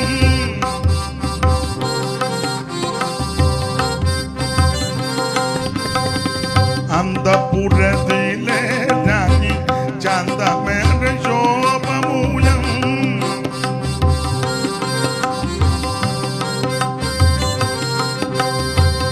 അന്തപുരത്തിലെ രാജ്ഞി ശാന്തമേറി ശോഭമൂലം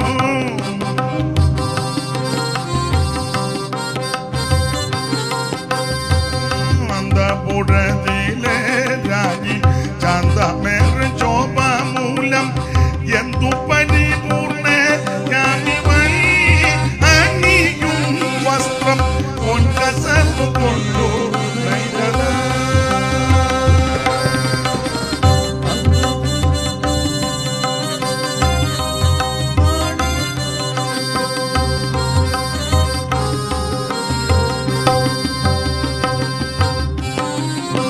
കരമുയർത്തി ദൈവത്തിന് മഹത്വം കൊടുക്കുക. രക്ഷിക്കപ്പെട്ട് സ്നാനപ്പെട്ട് അഭിഷേകം പ്രാപിച്ച് വേർപാട് പാലിച്ച് വേഗം വരുന്ന കർത്താവിന് എതിരേൽപ്പാൻ ഇന്ന് രാത്രി എന്നെ കേൾക്കുന്ന എല്ലാവർക്കും ഇടവരട്ടെ. ക്ഷണിച്ച കർത്തദാസനും സമയം അനുവദിച്ച പ്രിയപ്പെട്ടവർക്കും ഗായക സംഘത്തിനും കേട്ടിരുന്ന ബഹുമാന്യരായി നിങ്ങൾക്കും സകല പ്രിയപ്പെട്ടവർക്ക് നന്ദി. ആരും കൈവിടപ്പെട്ടു പോകരുത്. എല്ലാവരും നിത്യതയിലെത്തണം. അല്പമായ ബുദ്ധിമുട്ടൊക്കെ, അല്പമല്ല നല്ല പ്രയാസത്തോടാണ് വന്നതെങ്കിലും പ്രസംഗിച്ച് തീരാറായപ്പം പാടണമെന്നങ്ങ് തോന്നി. ഒരു സുഖം, വലിയ കുഴപ്പമില്ലായിരുന്നല്ലയോ? കുഴപ്പമായിരുന്നു. ദൈവത്തിൻ്റെ മകത് നിങ്ങളുടെ വിലപ്പെട്ട പ്രാർത്ഥനയ്ക്ക് നന്ദി. ഓർക്കുമ്പോൾ എളിയവനെയും ശുശ്രൂഷയും കുടുംബത്തെയും ഒക്കെ ഓർത്ത് പ്രാർത്ഥിക്കണമെന്ന് വിനീതമായിട്ട് അപേക്ഷിക്കുന്നു.